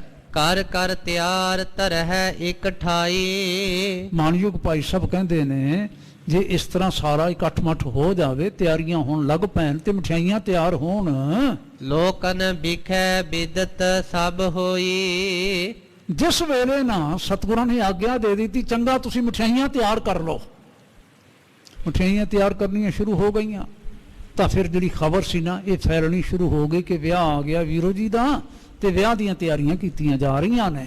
ਮੇਲ ਬੁਲਾਵਨ ਕਿਉਂ ਨਾ ਕੋਈ, ਪਰ ਇਹ ਨਾ ਜੇ ਮੇਲ ਵਾਲੀ ਗੱਲ ਹੀ ਕੋਈ ਨਹੀਂ ਚੱਲਦੀ ਪਈ ਕਿਸੇ ਤਰ੍ਹਾਂ, ਇਹ ਵੀ ਨਹੀਂ ਰੀਤ ਕੁਛ ਕੀਨੀ, ਇਹ ਵੀ ਇੱਕ ਨਵੀਂ ਰੀਤ ਹੀ ਤੋੜ ਦਿੱਤੀ ਹੈ। ਕੁੱਲ ਕੀ ਚਾਲ ਤਿਆਗ ਕਰ ਦੀਨੀ, ਸਿੱਖ ਸੰਗਤਾਂ ਨੇ ਇਹ ਵੀ, ਹੁਣ ਮੈਂ ਸਿੱਖ ਸੰਗਤ ਸ਼ਬਦ ਨਾ ਵਰਤਾਂ, ਜਿਹੜੇ ਅਣਜਾਣ ਦੇ ਹਿਰਦੇ ਸਨ, ਅਣਜਾਣ ਦੇ ਵਿਅਕਤੀ ਸਨ, ਮਾਨਯੋਗ ਭਾਈ ਸਾਹਿਬ ਹੋਰਾਂ ਤਾਂ ਆਰੰਭ ਵਿੱਚ ਆਖਿਆ ਜਿਹੜੇ ਮੂਰਖ ਲੋਕ ਸਨ, ਖਿਮਾ ਕਰਿਓ ਜੇ ਇਹ ਉਦੋਂ ਹੀ ਮੂਰਖ ਸਨ ਕਿ ਅੱਜ ਕੱਲ੍ਹ ਵੀ ਬਥੇਰੇ ਮੂਰਖ ਤੁਰੇ ਫਿਰਦੇ ਨੇ। ਮੈਨੂੰ ਤਾਂ ਕਈ ਵਾਰੀ ਲੱਗਦਾ ਕਿ ਉਹ ਸੋਸ਼ਲ ਮੀਡੀਆ ਤੇ ਬੈਠੇ ਹੀ ਮੂਰਖ ਲਾਣਾ ਹੋਇਆ ਸਾਰਿਆਂ ਦਾ।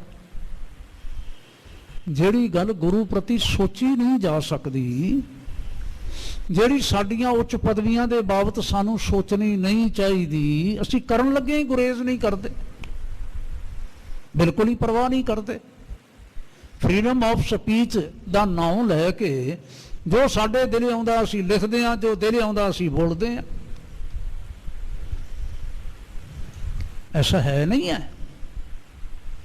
ਤੇ ਜੇ ਮਾਨਯੋਗ ਜੀ ਨੇ ਆਖਿਆ ਭਾਈ ਸੰਤੋਖ ਸਿੰਘ ਹੋਰਾਂ ਨੇ ਮੂਰਖਾਂ ਵਾਲੀ ਗੱਲ ਹੈ, ਮੂਰਖਾਂ ਵਾਲੀ ਹਰਕਤ ਹੈ। ਹੁਣ ਇਹ ਨੁਕਤਾ ਜਿਹੜਾ ਹੈ ਇਸ ਨੂੰ ਵੀ ਕੋਈ ਐਵੇਂ ਹੁਣ ਗੁੱਡਾ ਬੰਨਣ ਲੱਗ ਪਵੇ ਬਈ ਬੱਚੀ ਦਾ ਵਿਆਹ ਰੱਖਿਆ ਅਜੇ ਤੱਕ ਮੇਲ ਨਹੀਂ ਸੱਦਿਆ ਜੀ, ਇਸ ਗੱਲ ਦੀ ਚਰਚਾ ਲੈ ਕੇ ਬਹਿ ਜਾਵੇ ਤਾਂ ਕੋਈ ਚਰਚਾ ਕਰਨ ਵਾਲੀ ਗੱਲ ਹੈ? ਜਿਨ੍ਹਾਂ ਦੀ ਜ਼ਿੰਮੇਵਾਰੀ ਹੈ, ਜਿਹੜੇ ਬਾਪ ਨੇ, ਫਿਰ ਸਾਡੀ ਸ਼ਰਧਾ ਹੈ ਕਿ ਉਹ ਤ੍ਰਿਲੋਕੀ ਦੇ ਅੰਤਰਜਾਮੀ ਨੇ, ਤਿੰਨਾਂ ਲੋਕਾਂ ਦੇ ਅੰਤਰਜਾਮੀ ਨੇ, ਉਹ ਕਿਉਂ ਨਹੀਂ ਕਦਮ ਉਠਾ ਰਹੇ? ਕੋਈ ਭੇਤ ਹੋਏਗਾ ਨਾ।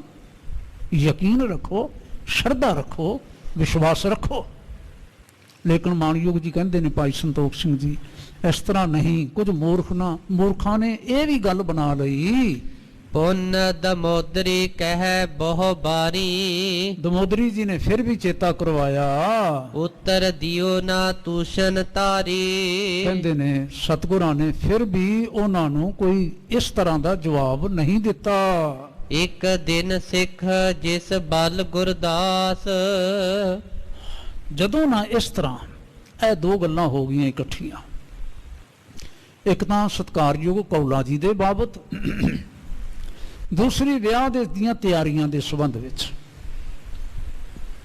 ਜਦੋਂ ਸਿੱਖਾਂ ਨੂੰ ਨਾ ਠੀਕ ਜਿਹਾ ਰਸਤਾ ਨਾ ਮਿਲਿਆ, ਫਿਰ ਇਹ ਸਿੱਖ ਜਿਹੜੇ ਸਨ ਕੁਝ ਇਕੱਠੇ ਹੋਏ, ਖਾਸ ਤੌਰ ਤੇ ਜਿਹੜੇ ਚਿੰਤਕ ਲੋਕ ਸਨ, ਚਿੰਤਕ ਵਿਚਾਰ ਕਰਨ ਵਾਲੇ, ਭਾਈ ਗੁਰਦਾਸ ਜੀ ਦੇ ਪ੍ਰਤੀ ਜੀ ਬੈਠੇ ਬ੍ਰਿੰਦ ਜਾਏ ਕਰ ਪਾਸ, ਉਹਨਾਂ ਦੇ ਕੋਲ ਜਾ ਕੇ ਬੈਠੇ। ਬਦਲੀ ਸੋਡੀ ਸੇਠ ਗੋਪਾਲਾ, ਫਿਰ ਆਖੋ ਕੌਣ ਕੌਣ ਸਨ ਜੀ?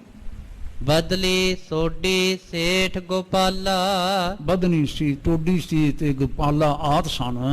ਤਖਤੋ ਤੀਰਥ ਨਵਲ ਨਿਹਾਲਾ, ਤਖਤੂ ਸੀ, ਨਵਲਾ ਤੇ ਨਿਹਾਲਾ ਸੀ, ਔਰ ਤਿਲੋਕਾ ਸੀ। ਕਿਸ਼ਨਾ ਜੈਤ ਤਿਲੋਕਾ ਸੂਰ ਕਿਸ਼ਨਾ ਸੀ, ਜੈਤ ਸੀ, ਯੋਧਾ, ਸੂਰਮਾ। ਤਿਲੋਕਾ ਉਸ ਸਮੇਂ ਦਾ ਬੜਾ ਇੱਕ ਪ੍ਰਸਿੱਧ ਸੂਰਮਾ ਸਤਿਗੁਰਾਂ ਦਾ ਸਿੱਖ ਸੀ। ਸਿੱਖ ਤੁਲਸੀਆ ਰਹਿਤ ਹਜੂਰ ਔਰ ਜਿਹੜਾ ਹਜ਼ੂਰੀ ਵਿੱਚ ਸਦਾ ਰਹਿੰਦਾ ਸੀ, ਤੁਲਸੀਆ। ਇਤ ਆਦਿਕ ਜਾਨੋ ਸਿੱਖ ਬ੍ਰਿੰਦ ਇਤਿਆਦਿਕ ਕੇਵਲ ਇਹ ਹੀ 5-7 ਨਹੀਂ ਜਿਨ੍ਹਾਂ ਦੇ ਨਾਮ ਗਿਨੇ ਨੇ। ਮਾਣਿਓ ਕਹਿੰਦੇ ਨੇ ਇਸ ਪ੍ਰਕਾਰ ਦੇ ਹੋਰ ਗੁਰੂ ਕੇ ਸਿੱਖ ਜਿਹੜੇ ਨਿਕਟਵਰਤੀ ਸਨ, ਇਹ ਸਾਰੇ ਇਕੱਠੇ ਹੋਏ ਜੀ। ਕੇਤਿਕ ਗਿਨੀਐ ਹੈ ਨਾਮ ਬਿਲੰਦ ਕਿੰਨਿਆਂ ਕੁ ਦੇ ਨਾਮ ਗਿਨੇ ਜਾ ਸਕਦੇ ਨੇ। ਹਾਥ ਜੋਰ ਗੁਰਦਾਸ ਅਗਾਰੀ ਇਹ ਸਾਰੇ ਆਏ ਮਾਣਯੋਗ ਭਾਈ ਸਾਹਿਬ ਭਾਈ ਗੁਰਦਾਸ ਜੀ ਦੇ ਪਾਸ। ਭਾਈ ਗੁਰਦਾਸ ਜੀ ਜਿਹੜੇ ਕਿ ਸਤਿਗੁਰਾਂ ਦੇ ਘਰ ਦੇ ਸੇਵਾਦਾਰ, ਵਿਦਵਾਨ ਸੇਵਾਦਾਰ, ਜਿਨ੍ਹਾਂ ਦੇ ਪਾਸੋਂ ਸ੍ਰੀ ਗੁਰੂ ਗ੍ਰੰਥ ਸਾਹਿਬ ਜੀ ਦੀ ਲਿਖਾਈ ਦੀ ਸੇਵਾ ਲਈ ਸਤਿਗੁਰੂ ਮਹਾਰਾਜ ਨੇ, ਜਿਹੜੇ ਆਪ ਬੜੇ ਵਿਦਵਾਨ ਸਨ, ਜਿਨ੍ਹਾਂ ਦੀਆਂ ਵਾਰਾਂ ਸਾਡੇ ਵਿੱਚ ਅੱਜ ਵੀ ਪ੍ਰਚਲਿਤ ਨੇ, ਲਿਖੇ ਹੋਏ ਕਵਿਤ ਅੱਜ ਵੀ ਪ੍ਰਚਲਿਤ ਨੇ ਸਾਡੇ ਵਿੱਚ। ਔਰ ਗੁਰੂ ਘਰ ਦੇ ਖੈਰ ਖਾਹ ਸਨ, ਸਿੱਖਾਂ ਦੇ ਵਿਸ਼ਵਾਸ ਪਾਤਰ ਸਨ। ਇਸ ਲਈ ਵਿਸ਼ਵਾਸ ਕਰਦਿਆਂ ਹੋਇਆਂ ਇਹ ਕੁਝ ਪ੍ਰੇਮੀ ਜਿਹੜੇ ਨੇ ਭਾਈ ਸਾਹਿਬ ਦੇ ਪਾਸ ਆਏ। ਸਗਰੇ ਸਿੱਖਨ ਗਿਰਾ ਉਚਾਰੀ ਮਿਲ ਕੇ ਸਾਰਿਆਂ ਨੇ ਹੱਥ ਜੋੜ ਕੇ ਪਿਆਰ ਨਾਲ ਬੇਨਤੀ ਕੀਤੀ ਜੀ। ਜਹ ਕਹਿ ਵਦੀ ਗੁਰੂ ਕੀ ਨਿੰਦਾ ਇਹਨਾਂ ਨੇ ਆਖਿਆ ਭਾਈ ਸਾਹਿਬ ਜੀ, ਜਹ ਕਹੇ ਵਦੀ ਗੁਰੂ ਕੀ ਨਿੰਦਾ। ਗੁਰੂ ਸਾਹਿਬ ਸੱਚੇ ਪਾਤਸ਼ਾਹ ਜੀ ਦੀ ਨਿੰਦਿਆ ਜਿਹੜੀ ਹੈ ਨਾ, ਇਹ ਹੁਣ ਤਾਂ ਬਹੁਤ ਹੋਣ ਲੱਗ ਪਈ ਹੈ। ਸੁਨ ਨਹਿ ਜਰੀ ਜਾਏ ਚਿੱਤ ਚਿੰਦਾ ਸਾਡੇ ਕੋਲੋਂ ਤਾਂ ਇਹ ਸੁਣੀ ਨਹੀਂ ਜਾਂਦੀ। ਇਸ ਗੱਲ ਦੀ ਸਾਨੂੰ ਚਿੰਤਾ ਹੈ ਜੀ। ਤੁਮ ਅਰ ਵੱਡੇ ਜੋ ਬੁੱਢਾ ਸਾਹਿਬ ਤੁਸੀਂ ਜਿਹੜੇ ਵੱਡੇ ਵੱਡੇ ਹੋ, ਕਿਹੜੇ ਵੱਡੇ? ਆਪ ਜੀ ਅਤੇ ਬੁੱਢਾ ਸਾਹਿਬ ਜੀ, ਭਾਈ ਸਾਹਿਬ ਬਾਬਾ ਬੁੱਢਾ ਜੀ। ਸ਼੍ਰੀ ਅਰਜਨ ਕੇ ਮਹਾ ਮੁਸਾਹਿਬ ਜਿਹੜੇ ਧੰਨ ਗੁਰੂ ਅਰਜਨ ਸਾਹਿਬ ਸੱਚੇ ਪਾਤਸ਼ਾਹ ਜੀ ਦੇ ਥਾਪੇ ਹੋਏ ਤੁਸੀਂ ਜ਼ਿੰਮੇਵਾਰ ਹੋ। ਜੇ ਇਤਿਆਦ ਅਪਰ ਸਿੱਖ ਤੀਰ ਜੇ ਤੁਸੀਂ ਇਤਿਆਦਕ ਗੱਲਾਂ ਨੂੰ ਵਿਚਾਰਦੇ ਹੋ, ਤਿਨਹੁ ਨਾ ਕਬਹੁ ਬਿਠਾਵਹਿ ਤੀਰ ਹੋਰ ਕੋਈ ਤਾਂ ਸਤਿਗੁਰਾਂ ਦੀ ਨਿਕਟਤਾ ਪ੍ਰਾਪਤ ਵਿਅਕਤੀ ਹੈ ਨਹੀਂ ਨਾ ਤੁਹਾਡੇ ਜਿੱਡਾ। ਜਿਮ ਮਲੇਸ਼ ਵੱਡ ਪੈਂਦੇ ਖਾਨ ਦੇਖੋ ਭਾਈ ਸਾਹਿਬ ਜੀ, ਜਿਵੇਂ ਇਹ ਮਲੀਨ ਬਿਰਤੀ ਵਾਲਾ ਹੈ ਪੈਂਦੇ ਖਾਨ, ਜਿਸ ਦੇ ਬਾਬਤ ਨਾ ਥੋੜੀ ਜਿਹੀ ਮਨ ਦੇ ਵਿੱਚ ਗਿਲਾਨੀ ਜੀ ਆ ਜਾਵੇ, ਨਫ਼ਰਤ ਜੀ ਆ ਜਾਵੇ, ਵਿਥ ਜਿਹੀ ਬਣ ਜਾਵੇ, ਫਿਰ ਅਸੀਂ ਇਹੋ ਜਿਹੀ ਸ਼ਬਦਾਵਲੀ ਵਰਤਣ ਲੱਗ ਪੈਂਦੇ ਆ ਜੀ। ਰੱਖ ਹੈ ਨਿਕਟ ਪ੍ਰੇਮ ਕੋ ਠਾਨ ਸਤਿਗੁਰੂ ਮਹਾਰਾਜ ਉਸ ਨਾਲ ਬੜਾ ਪਿਆਰ ਕਰਦੇ ਨੇ। ਪੁੰਨ ਕੋਲਾ ਕੀ ਬਾਤ ਅਜੋਗ ਫਿਰ ਕੌਲਾਂ ਦੀ ਗੱਲ ਵੀ ਜਿਹੜੀ ਹੈ ਇਹ ਠੀਕ ਨਹੀਂ ਹੈ। ਹਾਂਜੀ, ਪੇਖ ਕੋ ਕਰਮ ਨਿੰਦਤ ਹਵੈ ਲੋਗਾ ਇਹ ਦੋਵੇਂ ਗੱਲਾਂ ਜਿਹੜੀਆਂ ਨੇ ਨਾ ਤਾਂ ਪੈਂਦੇ ਖਾਨ ਨੂੰ ਘਰ ਦੇ ਵਿੱਚ ਟਿਕਾਉਣਾ, ਗੁਰੂ ਘਰ ਵਿੱਚ ਟਿਕਾਉਣਾ, ਨਾ ਕੌਲਾਂ ਨੂੰ ਗੁਰੂ ਘਰ ਦੇ ਵਿੱਚ ਸ਼ਰਨ ਦੇਣੀ, ਗੁਰੂ ਮਹਿਲਾਂ ਵਿੱਚ ਟਿਕਾ ਲੈਣਾ। ਇਹ ਦੋਵੇਂ ਗੱਲਾਂ ਜਿਹੜੀਆਂ ਨੇ ਨਾ ਮਾਣਯੋਗ ਭਾਈ ਸਾਹਿਬ ਜੀ, ਇਹ ਚੰਗੀਆਂ ਨਹੀਂ ਲੱਗਦੀਆਂ ਸਾਨੂੰ। ਤੁਮ ਸ਼੍ਰੀ ਗੁਰ ਅਰਜਨ ਕੇ ਮੇਲੀ ਤੁਸੀਂ ਪੰਜਵੇਂ ਪਾਤਸ਼ਾਹ ਜੀ ਦੇ ਸਮਕਾਲੀ ਹੋ ਜੀ। ਕਿਉਂ ਸਮਝਾਏ ਨਾ ਠਾਨੋ ਠੇਲੀ ਤੁਸੀਂ ਭਾਵ ਪੰਜਵੇਂ ਪਾਤਸ਼ਾਹ ਦਾ ਹਵਾਲਾ ਦੇਣ ਤੋਂ ਕੀ ਭਾਵ ਸੀ? ਤੁਸੀਂ ਰਿਸ਼ਤੇ ਵਿੱਚ ਵੀ ਹਰਗੋਬਿੰਦ ਸਾਹਿਬ ਜੀ ਦੇ ਵੱਡੀ ਥਾਂ ਤੇ ਹੋ, ਤੁਸੀਂ ਸਮਝਾਉਂਦੇ ਕਿਉਂ ਨਹੀਂ ਉਹਨਾਂ ਨੂੰ? ਸੁਨ ਗੁਰਦਾਸ ਕਹੀ ਨਿਜ ਥਾਨੀ ਸੁਣ ਕੇ ਨਾ ਮਾਣਯੋਗ ਭਾਈ ਸਾਹਿਬ ਭਾਈ ਗੁਰਦਾਸ ਜੀ ਨੇ ਇੱਕ ਬਚਨ ਕੀਤਾ। ਇੱਕ ਪੌੜੀ ਵਿੱਚ ਵਾਰ ਵਖਾਨੀ ਇੱਕ ਵਾਰ ਦੇ ਵਿੱਚ ਨਾ ਇਹ ਪੌੜੀ ਵੀ ਅਜੇ ਤੱਕ ਦਰਜ ਹੈ। ਮਾਣਯੋਗ ਭਾਈ ਸੰਤੋਖ ਸਿੰਘ ਲਿਖਦੇ ਨੇ, ਬਿਲਕੁਲ ਨਾ ਐਂ ਕਹਿ ਲਈਏ ਕਿ ਹੂ ਬਾਹੂ ਜੋ ਕੁਝ ਇਹ ਸਾਰਾ ਕੁਝ ਵਿਚਾਰ ਚੱਲਦੀ ਸੀ, ਇੱਕ ਕੌਲਾ ਜੀ ਦੀ ਗੱਲ ਇਸ ਵਿੱਚ ਪੌੜੀ ਵਿੱਚ ਕੋਈ ਜ਼ਿਕਰ ਨਹੀਂ ਆਉਂਦਾ। ਜਿਹੜੀ ਬਾਕੀ ਗੱਲ ਸੀ, ਸ਼ਾਹ ਦੇ ਨਾਲ ਨੇੜਤਾ, ਫੌਜ ਕਸ਼ੀ ਕਰਨੀ, ਸ਼ਿਕਾਰ ਖੇਡਣਾ ਤੇ ਇਤਿਆਦ, ਉਸ ਦਾ ਹਵਾਲਾ ਇਸ ਪੌੜੀ ਵਿੱਚ ਸਾਨੂੰ ਮਿਲਦਾ ਹੈ। ਤੇ ਭਾਈ ਸੰਤੋਖ ਸਿੰਘ ਜੀ ਆਖਦੇ ਨੇ ਇਹ ਪੌੜੀ ਮਾਣਯੋਗ ਜੀ ਨੇ ਹੁਣ ਉਚਾਰਨ ਕੀਤੀ ਜਦੋਂ ਸਿੱਖਾਂ ਨੇ ਇਸ ਪ੍ਰਕਾਰ ਦਾ ਆ ਕੇ ਸਵਾਲ ਕੀਤਾ ਜੀ। ਚੌਪਈ ਨਹਿ ਚਿੰਤਾ ਤੁਮ ਮਨ ਮਹਿ ਧਾਰੋ।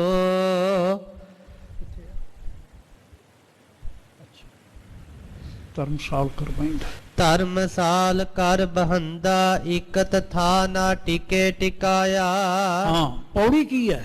ਪੌੜੀ ਦੀ ਅੰਕਿਤ ਕੀਤੀ ਮਾਨਯੋਗ ਭਾਈ ਸਭੋਰਾ ਨੇ ਧਰਮਸਾਲ ਕਰ ਬਹੀਂਦਾ। ਇਹ ਧਰਮਸ਼ਾਲਾ ਦੇ ਵਿੱਚ ਟਿਕ ਕੇ ਨਹੀਂ ਬੈਠਦਾ।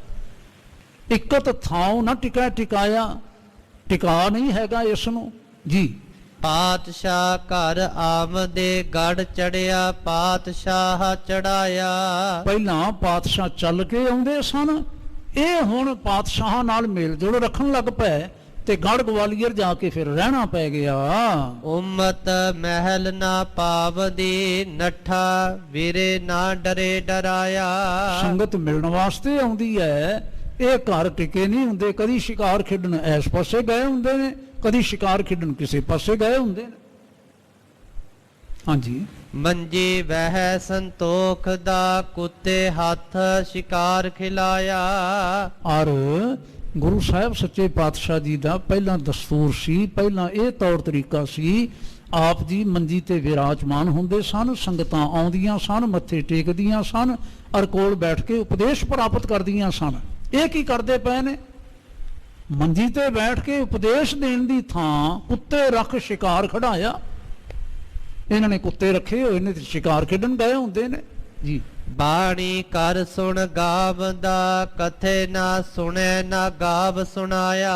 ਜਿਹੜੇ ਪਹਿਲੇ ਗੁਰੂ ਸਨ ਉਹ ਬਾਣੀ ਉਚਾਰਨ ਕਰਦੇ ਸਨ, ਬਾਣੀ ਗਾਉਂਦੇ ਸਨ, ਬਾਣੀ ਸੁਣਾਉਂਦੇ ਸਨ, ਬਾਣੀ ਸੁਣਦੇ ਸਨ, ਲੇਕਿਨ ਇਹ ਐਸਾ ਕੁਝ ਵੀ ਨਹੀਂ ਕਰ ਰਹੇ। ਹਾਂਜੀ, ਇੱਕ ਵਿਕ ਪਾਸ ਨਾ ਰੱਖੀਆਂ ਨ ਦੋਖੇ ਦੁਸ਼ਟ ਆਗੂ ਮੋਹਿ ਲਾਇਆ। ਫਿਰ ਰੱਖੋ। ਸੇਵਕ ਪਾਸ ਨਾ ਰੱਖੀਆਂ ਨ ਦੋਖੇ ਦੁਸ਼ਟ ਆਗੂ ਮੋਹਿ ਲਾਇਆ। ਇਹ ਆਪਣੇ ਨਿਕਟਵਰਤੀ ਇਹਨਾਂ ਨੇ ਸੇਵਕ ਨਹੀਂ ਰੱਖੇ ਹੋਏ, ਦੁਸ਼ਟ ਦੋਖੀ ਮੂੰਹ ਲਾਇਆ ਪੈਂਦੇ ਖਾਨ ਦਾ ਨਾਮ ਲੈ ਕੇ ਹੈ। ਇਸ ਪ੍ਰਕਾਰ ਦਾ ਨਾ ਸ਼ਾਇਦ ਮਾਨਯੋਗ ਕਵੀ ਜੀ ਦੇ ਅੰਦਰ ਧਿਆਨ ਆਇਆ ਹੋਵੇ ਕਿ ਪੈਂਦੇ ਖਾਨ ਦੀ ਗੱਲ ਹੈ। ਹਾਲ ਕੇ ਪੈਂਦੇ ਖਾਨ ਨਾਲ ਇਸ ਵੇਲੇ ਕੋਈ ਰਿਫਟ ਅਜੇ ਪੈਦਾ ਨਹੀਂ ਹੋਈ ਸੀ। ਇਹ ਬਹੁਤ ਬਾਅਦ ਦੀ ਗੱਲ ਹੈ, ਜਿਸ ਵੇਲੇ ਪੈਂਦੇ ਖਾਨ ਨੇ ਕੁਝ ਆਪ ਉਦਰੀਆਂ ਕੀਤੀਆਂ ਤੇ ਦੂਰੀ ਬਣ ਗਈ ਤੇ ਵਿਗਾੜ ਹੋਇਆ ਤੇ ਲੜਾਈਆਂ ਹੋਈਆਂ, ਸਾਰਾ ਕੁਝ ਹੋਇਆ। ਅਜੇ ਕੁਝ ਵੀ ਨਹੀਂ ਹੈ ਸੀ। ਲੇਕਿਨ ਮਾਨਯੋਗ ਭਾਈ ਸਾਹਿਬ ਹੋਰੀ ਇਹ ਸਿੱਖਾਂ ਦੀਆਂ ਜਿਹੜੀਆਂ ਵਿਚਾਰਾਂ ਸਨ, ਅਸ਼ਰਦਕ ਸਿੱਖਾਂ ਦੀਆਂ ਜਿਹੜੀਆਂ ਵਿਚਾਰਾਂ ਸਨ, ਉਹਨਾਂ ਨੂੰ ਆਪਣੀ ਪੌੜੀ ਵਿੱਚ ਇਉਂ ਆਖਿਆ। ਸੱਚ ਨਾ ਲੁਕੈ ਲੁਕਾਇਆ ਚਰਨ ਕਵਲ ਸਿੱਖ ਭਵਰ ਲੁਬਾਇਆ। ਲੇਕਿਨ ਸੱਚ ਜਿਹੜਾ ਹੈ ਨਾ ਉਹ ਲੁਕਿਆ ਨਹੀਂ ਰਹਿ ਜਾਂਦਾ, ਛੁਪਿਆ ਨਹੀਂ ਰਹਿ ਜਾਂਦਾ। ਜਿਹੜੇ ਗੁਰੂ ਕੇ ਸਿੱਖ ਨੇ ਉਹ ਤਾਂ ਹਮੇਸ਼ਾ ਪਿਆਰ ਕਰਦੇ ਨੇ, ਉਹ ਐਸੀਆਂ ਗੱਲਾਂ ਨਹੀਂ ਕਰਿਆ ਕਰਦੇ। ਅਜਰ ਜਰੇ ਨਾ ਆਪ ਜਣਾਇਆ। ਅਜਰ ਜਰੈ ਨਾ ਆਪ ਜਨਾਇਆ। ਸਤਿਗੁਰੂ ਮਹਾਰਾਜ ਸਭ ਕੁਝ ਜਾਣਦੇ ਨੇ, ਅਜੇ ਜਨਾਉਂਦੇ ਨਹੀਂ ਹੈਣ, ਆਪਣਾ ਆਪ ਜਨਾਉਂਦੇ ਨਹੀਂ ਹੈਣ, ਦੱਸਦੇ ਨਹੀਂ ਹੈਣ ਕਿ ਸਾਨੂੰ ਪਤਾ ਹੈ ਸਮਾਂ ਕੀ ਆਉਣ ਵਾਲਾ ਹੈ, ਉਸ ਦੇ ਹਿਸਾਬ ਨਾਲ ਕਿਵੇਂ ਚੱਲਣਾ ਚਾਹੀਦਾ ਹੈ। ਹਾਂਜੀ, ਕਿਉਂ ਸਮਝਾ ਕੋ ਰੋਕਦੇ ਨਹੀਂ ਹੋ।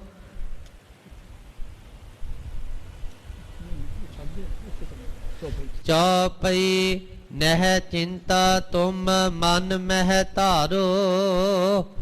ਭਾਈ ਸਾਹਿਬ ਹੋਰਾਂ ਨੇ, ਭਾਈ ਗੁਰਦਾਸ ਜੀ ਨੇ ਇਹਨਾਂ ਦੀ ਗੱਲ ਸੁਣ ਕੇ ਉੱਤਰ ਕੀ ਦਿੱਤਾ, 2 ਮਿੰਟ ਦੇ ਵਿੱਚ ਆਪਾਂ ਉਹ ਸੰਖੇਪ ਜਿਹਾ ਉੱਤਰ ਥੋੜਾ ਜਿਹਾ ਧਿਆਨ ਵਿੱਚ ਲੈ ਆਈਏ ਤੇ ਆਪਾਂ ਰੁਕਣਾ ਹੋਏਗਾ ਜੀ। ਕਹਿਣ ਲੱਗੇ ਭਾਈ ਸਾਹਿਬ, ਤੁਸੀਂ ਨਾ ਚਿੰਤਾ, ਤੁਸੀਂ ਚਿੰਤਾ ਨਾ ਕਰੋ ਆਪਣੇ ਮਨ ਵਿੱਚ, ਜੀ ਵਿੱਚ। ਗੁਰ ਕੋ ਪੂਰਨ ਬ੍ਰਹਮ ਵਿਚਾਰੋ। ਸਤਿਗੁਰੂ ਮਹਾਰਾਜ ਪਾਰ ਬ੍ਰਹਮ ਪਰਮੇਸ਼ਰ ਨੇ, ਸ਼੍ਰੀ ਪਰਮੇਸ਼ਰ ਕੇ ਅਵਤਾਰ। ਇਹ ਪਰਮੇਸ਼ਰ ਦੇ ਅਵਤਾਰ ਹਨ ਜੀ। ਗਤ ਨਹਿ ਜਾਣੀ ਜਾਏ ਉਦਾਰ। ਜਿਨ੍ਹਾਂ ਦੀ ਚਾਲ ਨੂੰ ਆਪਾਂ ਸਮਝ ਨਹੀਂ ਸਕਦੇ। ਕ੍ਰਿਸ਼ਨ ਅਨੇਕ ਮਿਰਜ਼ਾਦਾ ਤੋਰੀ ਕ੍ਰਿਸ਼ਨ ਨੇ ਕਈ ਪ੍ਰਕਾਰ ਦੇ ਕੌਤਕ ਕੀਤੇ ਸਨ, ਇਸ ਕੀ ਲਾਜ ਕੀਨ ਨਹਿ ਥੋਰੀ ਕਿਸੇ ਪ੍ਰਕਾਰ ਦੀ ਪਰਵਾਹ ਨਹੀਂ ਕੀਤੀ। ਕਰਤ ਰਹੇ ਨਿੰਦਾ ਅਨਜਾਨ ਅਣਜਾਣ ਜਿਹੜੇ ਨੇ ਨਿੰਦਾ ਕਰਦੇ ਰਹੇ। ਸੋ ਈਸਰ ਨਿਰਲੇਪ ਮਹਾਨ ਸਤਿਗੁਰੂ ਮਹਾਰਾਜ ਈਸ਼ਵਰ ਨੇ, ਈਸ਼ਵਰ ਦਾ ਰੂਪ ਨੇ। ਜੇ ਤੁਮ ਚਾਹਤ ਕਛੂ ਕਹਾਇਓ ਜੇ ਫਿਰ ਵੀ ਤੁਸੀਂ ਪਿਆਰੇ ਹੋ, ਤੁਹਾਡਾ ਮਨ ਡੋਲਦਾ, ਤੁਸੀਂ ਚਾਹੁੰਦੇ ਹੋ ਵੀ ਕੁਝ ਗੁਰੂ ਸਾਹਿਬ ਨੂੰ ਕਹਿਣਾ ਚਾਹੀਦਾ ਹੈ, ਤਾਂ ਚਾਹਤ ਹੋ ਇਹ ਭਰਮ ਹਰਾਇਓ ਤੁਸੀਂ ਇਹ ਭਰਮ ਦੂਰ ਕਰਨਾ ਚਾਹੁੰਦੇ ਹੋ, ਤੋ ਬ੍ਰਿਧ ਨਿਕਟ ਬੇਨਤੀ ਕਰੀਏ ਹੈ। ਤਾਂ ਸਾਨੂੰ ਇਉਂ ਨਹੀਂ ਕਰਨਾ ਚਾਹੀਦਾ, ਸਾਨੂੰ ਬਾਬਾ ਜੀ ਨੂੰ ਨਾਲ ਲੈਣਾ ਚਾਹੀਦਾ ਹੈ। ਆਪਾਂ ਬਾਬਾ ਜੀ ਦੇ ਕੋਲ ਬੇਨਤੀ ਕਰੀਏ। ਕਹਿਬੇ ਕੋ ਸਮਾਰਥ ਵਿਚਾਰੀਏ ਹੈ ਔਰ ਇਸ ਪ੍ਰਕਾਰ ਦਾ ਜਿਹੜਾ ਸਵਾਰਥ ਹੈ ਉਸ ਦਾ ਧਿਆਨ ਕਰੀਏ, ਉਹਨਾਂ ਦੇ ਨੋਟਸ ਵਿੱਚ ਲਿਆਈਏ, ਉਹਨਾਂ ਨੂੰ ਬੇਨਤੀ ਕਰੀਏ ਵੀ ਸਾਡੇ ਅੰਦਰ ਨਾ ਇਸ ਪ੍ਰਕਾਰ ਦੇ ਵਿਸ਼ੇ ਨੇ, ਇਸ ਪ੍ਰਕਾਰ ਦੇ ਤੌਖਲੇ ਨੇ, ਇਸ ਪ੍ਰਕਾਰ ਦੀ ਚਿੰਤਾ ਹੈ। ਜਿਹੜੇ ਨਿੰਦਕ ਨੇ, ਦੋਖੀ ਨੇ, ਇਸ ਪ੍ਰਕਾਰ ਦੀਆਂ ਗੱਲਾਂ ਕਰਦੇ ਨੇ ਜਿਹੜੀਆਂ ਗੁਰੂ ਘਰ ਦੇ ਵਾਤਾਵਰਣ ਦੇ ਅਨੁਸਾਰ ਠੀਕ ਨਹੀਂ ਹੈ, ਅਨੁਕੂਲ ਨਹੀਂ ਹੈ। ਭਾਈ ਸਾਹਿਬ ਹੋਰਾਂ ਨੇ ਇਹ ਹੌਸਲਾ ਬਣਾਇਆ। ਜਿਹੜੇ ਤੁਸੀਂ ਬਾਅਦ ਵਿੱਚ ਆਏ ਹੋ, ਮੈਂ ਸੰਖੇਪਤਾ ਨਾਲ ਬੇਨਤੀ ਕਰਦੇ ਹਾਂ। ਸਿੱਖ ਕਈ ਪ੍ਰਕਾਰ ਦੇ ਗੱਲਾਂ ਦੋਖੀਆਂ ਦੇ ਕੋਲੋਂ ਸੁਣਦੇ ਸਨ, ਕਮਲਿਆਂ ਦੇ ਕੋਲੋਂ ਸੁਣਦੇ ਸਨ, ਔਰ ਉਹਨਾਂ ਗੱਲਾਂ ਨੂੰ ਵਿਚਾਰਨ ਵਾਸਤੇ ਮਾਨਯੋਗ ਭਾਈ ਗੁਰਦਾਸ ਜੀ ਨੂੰ ਆ ਕੇ ਆਖਿਆ ਤੁਸੀਂ ਸਤਿਗੁਰਾਂ ਨਾਲ ਇਹ ਗੱਲ ਸਾਂਝੀ ਕਰੋ, ਸਾਡੇ ਖਿਆਲ ਸਾਂਝੇ ਕਰੋ। ਭਾਈ ਗੁਰਦਾਸ ਜੀ ਹੋਰਾਂ ਨੇ ਇੱਕ ਪੌੜੀ ਵਿੱਚ ਜਿਵੇਂ ਜ਼ਿਕਰ ਕੀਤਾ ਵੀ ਇਹ ਦੁਖੀ ਇਹੋ ਜਿਹੀਆਂ ਗੱਲਾਂ ਕਰਦੇ ਨੇ, ਕਮਜ਼ੋਰ ਈਮਾਨ ਵਾਲੇ ਇਹੋ ਜਿਹੀਆਂ ਗੱਲਾਂ ਕਰਦੇ ਨੇ। ਨਾਲ ਇਹਨਾਂ ਆਇਆਂ ਹੋਇਆਂ ਨੂੰ ਆਖਿਆ ਕਿ ਬਾਬਾ ਜੀ ਦੇ ਪਾਸ ਆਪਾਂ ਚੱਲਦੇ ਹਾਂ, ਉਹਨਾਂ ਕੋਲ ਚੱਲ ਕੇ ਤੇ ਇਹ ਸਾਰੀ ਗੱਲ ਕਰਦੇ ਹਾਂ। ਇਸ ਤੋਂ ਅੱਗੇ ਕੀ ਹੋਇਆ ਇਹ ਫਿਰ ਭਲਕੇ ਆਉਣ ਵਾਲੇ ਸਮੇਂ ਵਿੱਚ ਤੁਸੀਂ ਸਾਰੇ ਬੈਠ ਕੇ ਜੁੜ ਕੇ ਵਿਚਾਰਿਓ ਜੇ। ਮੈਂ ਮਾਨਯੋਗ ਸਿੰਘ ਸਾਹਿਬ ਹੋਰਾਂ ਦਾ, ਗੁਰਦੁਆਰਾ ਸਾਹਿਬ ਦੇ ਪ੍ਰਬੰਧ ਦਾ, ਆਪਣੇ ਵੀਰ ਜੀ ਹੋਰਾਂ ਦਾ, ਕਥਾਵਾਚਕ ਭਾਈ ਸਾਹਿਬ ਹੋਰਾਂ ਦਾ ਹਾਰਦਿਕ ਤੌਰ ਤੇ ਮੈਂ ਧੰਨਵਾਦ ਕਰਦਾ। ਔਰ ਵੱਡਾ ਧੰਨਵਾਦ ਗੁਰੂ ਚਰਨਾਂ ਦੇ ਵਿੱਚ ਜੁੜੀਆਂ ਹੋਈਆਂ ਗੁਰੂ ਰੂਪ ਸੰਗਤਾਂ ਦਾ। ਫਿਰ ਜਦੋਂ ਕਰਤਾਰ ਲੈ ਆਇਆ ਤੁਹਾਡੇ ਦਰਸ਼ਨ ਕਰਨ ਦਾ ਯਤਨ ਕਰਾਂਗਾ। ਭੁੱਲਾਂ ਦੀ ਖਿਮਾ ਬਖਸ਼ਿਓ ਜੇ। ਮੈਂ ਆਪਣੇ ਵੀਰ ਭਾਈ ਸੁਰਿੰਦਰ ਸਿੰਘ ਹੋਰਾਂ ਦਾ ਫਿਰ ਧੰਨਵਾਦ ਕਰਦਾ ਜਿਨ੍ਹਾਂ ਨੇ ਸਹਿਯੋਗ ਬਖਸ਼ਿਆ। ਭਾਈ ਸਰਬਜੀਤ ਸਿੰਘ ਹੋਰਾਂ ਨੇ ਸਹਿਯੋਗ ਬਖਸ਼ਿਆ ਔਰ ਤੁਹਾਡੇ ਨਾਲ ਇਹ ਵਿਚਾਰਾਂ ਜਿਹੜੀਆਂ ਨੇ ਇਤਿਹਾਸ ਦੀਆਂ ਸਾਂਝੀਆਂ ਕਰਨ ਦਾ ਯਤਨ ਸੰਭਵ ਹੋ ਸਕਿਆ। ਭੁੱਲਾਂ ਦੀ ਖਿਮਾ ਬਖਸ਼ਿਓ ਜੇ। ਫਤਿਹ ਬੁਲਾਈਏ ਜੀ। ਵਾਹਿਗੁਰੂ ਜੀ ਕਾ ਖਾਲਸਾ, ਵਾਹਿਗੁਰੂ ਜੀ ਕੀ। ਏ ਅਤੁੱਤ ਹੈ ਪਾਰ ਬ੍ਰਹਮ ਅਬਿਨਾਸੀ ਆਗਨਾ, हे पूरण हे सर्ब मैं दुख भंजन गुण, हे संगी हे निरंकार हे निर्गुण सब, हे गोबिंद हे गुण निदान जांकै, हे अपरंपर हर हरे हैं पी होन, हे संतां कै सदा संग निधाराय, हे ठाकुर हो दासरो मैं निर्गुण, नानक दीजै नाम दान राखूं हियै, आए प्रभ शरणागति, एक अखर हार मन बस्त नानक होत, आए प्रभ शरणागति कृपा निध, एक अखार हारि मन बस्त नानक होत निहाल। वाहिगुरु जी का खालसा, वाहिगुरु जी की फतेह।